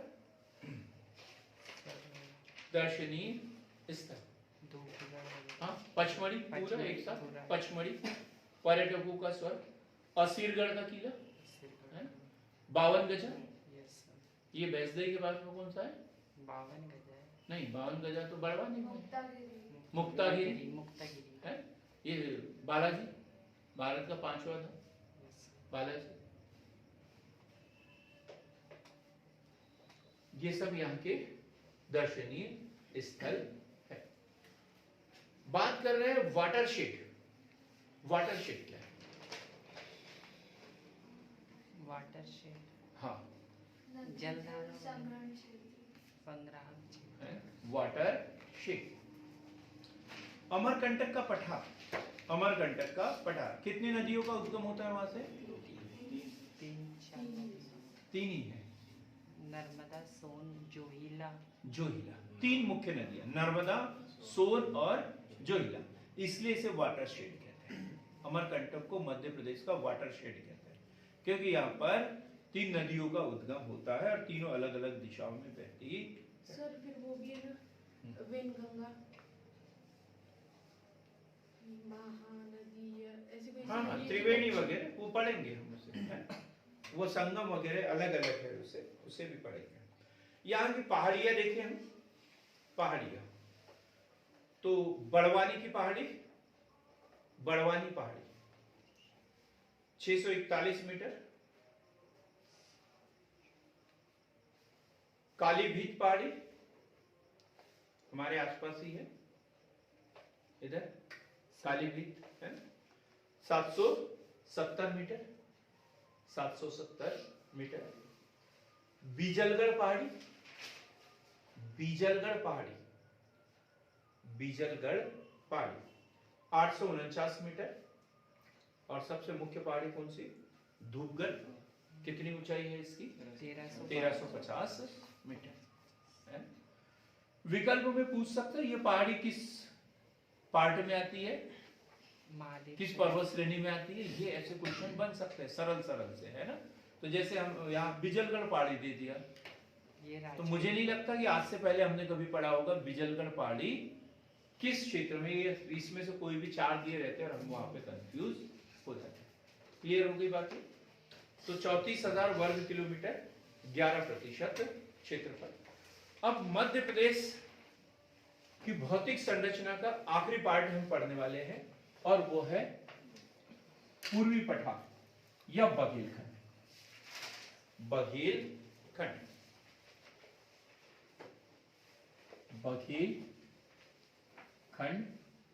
या पूर्वी पठार, बघेलखंड या पूर्वी पठार, ये वाला पार्ट हम पढ़ रहे हैं। पूर्वी पठार गोंडवाना शैल समूह से निर्मित सोन नदी के पूर्व में, सोन नदी के पूर्व में। अब जो सोन नदी है या अमरकंटक से उद्गम और इस तरह से ऊपर की ओर वो निकल जाती है, उत्तर की ओर उसका उद्गम है, ठीक। तो उसके पूर्व में जो है वो कौन सा है?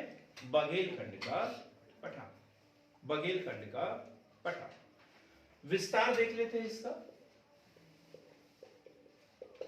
अक्षांश, देशांतर, अक्षांश और देशांतर। तो 23:40 से 24:35, 23 डिग्री 40 मिनट से 24 डिग्री 35 मिनट, 35 मिनट। और 80:05 से 82:47, 80 डिग्री 5 सेकंड से 82 डिग्री 47 मिनट। क्षेत्रफल देख लेते हैं, आखिरी उत्तर हमें मिल जाएगा। तो इसका जो प्रतिशत है वो है 7%, 7%। प्रतिशत, 25,000 वर्ग किलोमीटर, 25,000 वर्ग किलोमीटर। कर्क रेखा गुजरती है यहां से। कौन सी रेखा? कर्क रेखा यहां से गुजरती है। अब सीधी सी बात है, सबसे बड़ा क्षेत्र, सबसे बड़ा भौतिक भाग मालवा का पठार और सबसे छोटा बघेल है, वो 28%, ये 7%। दूसरे छोटे से यदि हम बड़े की ओर जाते हैं तो दूसरा कौन सा? बुंदेलखंड, 7.7%। बड़े से छोटे की ओर आते हैं तो नर्मदा सोन घाटी, कितना प्रतिशत? 26%। मालवा का पठार 28% और बुंदेलखंड का पठार 26%। ऐसे हमें आरोही अवरोही क्रम में सब तरीके से तराशना पड़ेगा, तब जाके हमारे उत्तर सही होंगे। लिखा हुआ सब कुछ रहेगा, नहीं कर पाएंगे हम, ऐसा सोचेंगे ही नहीं तो कर भी नहीं पाएंगे। अब जिले यदि देखें तो सीधी, सिंगरौली, सीधी, सिंगरौली, उमरिया, सीधी, सिंगरौली, उमरिया, डिंडोरी, अनूपपुर, शहडोल, अनूपपुर, शहडोल। कौन कौन सा? सीधी, सिंगरौली, उमरिया, डिंडोरी, अनूपपुर, शहडोल, ये जिले सब इसमें पड़ेंगे। औसत ऊंचाई, बड़ा ऊंचा नीचा क्षेत्र है, 300 से 450 मीटर, 300 से 450 मीटर। नदियां कौन कौन सी है यहाँ की? कोई बताएगा ना? अंकित? सोन, जोहिला और रिहंद। रिहंद नदी, कौन सी? रिहंद नदी। सोन, जोहिला, रिहंद नदी। मिट्टी कौन सी है? काली मिट्टी, लाल और पीली मिट्टी, काली मिट्टी, लाल पीली मिट्टी के साथ पथरीली मिट्टी। जलवायु मानसूनी है, मानसूनी जलवायु। गर्मी में अधिक गर्मी, ठंडी में अधिक ठंडी, मानसूनी जलवायु। बारिश 125 सेंटीमीटर। फसल कौन सी होती है इधर? चावल, ज्वार। खनिज, मुख्य खनिज, ये इसी के लिए प्रसिद्ध है और अक्सर पूछा जाता है। ये कौन सा खनिज यहाँ पर? जिले कौन कौन से बताए हमने? सिंगरौली, सीधी है ना, ऊर्जा राजधानी है। तो मुख्य खनिज कौन सा? कोयला, मुख्य खनिज कोयला। बॉक्साइट, चूने का पत्थर, फायर क्ले, फायर क्ले। उद्योग देखें तो कौन से उद्योग होंगे? सर कोयला उद्योग। कोयला, कोयले से मतलब ताप विद्युत उद्योग है ना, ताप विद्युत वाला। तो अमरकंटक में ताप बिजली ग्रह या ताप विद्युत ग्रह। सिंगरौली में बैडन है ना, क्या है? ऊर्जा राजधानी, सिंगरौली में बैडन। अमलाई में क्या है? ओरिएंटल पेपर मिल, अमलाई की ओरिएंटल पेपर मिल। देखो तब भी हम गलत हो रहे थे जब हम इसको नर्मदा सोन घाटी की तरफ जा रहे थे, जबलपुर वाला क्षेत्र है करके, लेकिन नहीं, है ना। अमलाई ओरिएंटल पेपर मिल किसमें? बघेलखंड में आ गए, बघेलखंड के अंतर्गत, शहडोल जिले में। वनोपज वाले कारखाने हैं यहाँ पर, और वनोपज वाले कारखाने। पर्यटन स्थल कौन कौन सा है यहाँ पे? बताओ निधि, कौन सा होगा पर्यटन स्थल? बघेलखंड का पठार या पूर्वी पठार में पर्यटन स्थल? बांधवगढ़ राष्ट्रीय उद्यान है ना, अमरकंटक, अमरकंटक। अमरकंटक बांधवगढ़ राष्ट्रीय उद्यान।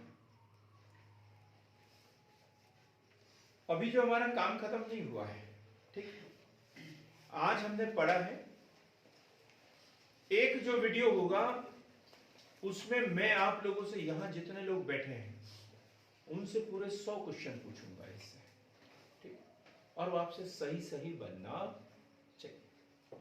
कल आप क्वेश्चन पूछोगे और फिर मैं टेस्ट लूंगा आप लोगों का 100 क्वेश्चन, फटाफट जवाब देते रहना है। दोनों तीनों किताबों में से इसे पढ़ना है और कंप्लीट होना चाहिए, जो हमारे इस वीडियो में हो या ना, पूरा पूरा हमें पढ़ना होगा, ठीक। तो मिलते हैं ऐसे ही एक बेहतर क्लास के साथ में। अगला जो टॉपिक होगा वो होगा मध्य प्रदेश के प्रमुख क्या वन क्षेत्र, मध्य प्रदेश के प्रमुख वन क्षेत्र, पर्वत, पठार, इससे संबंधित हम पढ़ेंगे।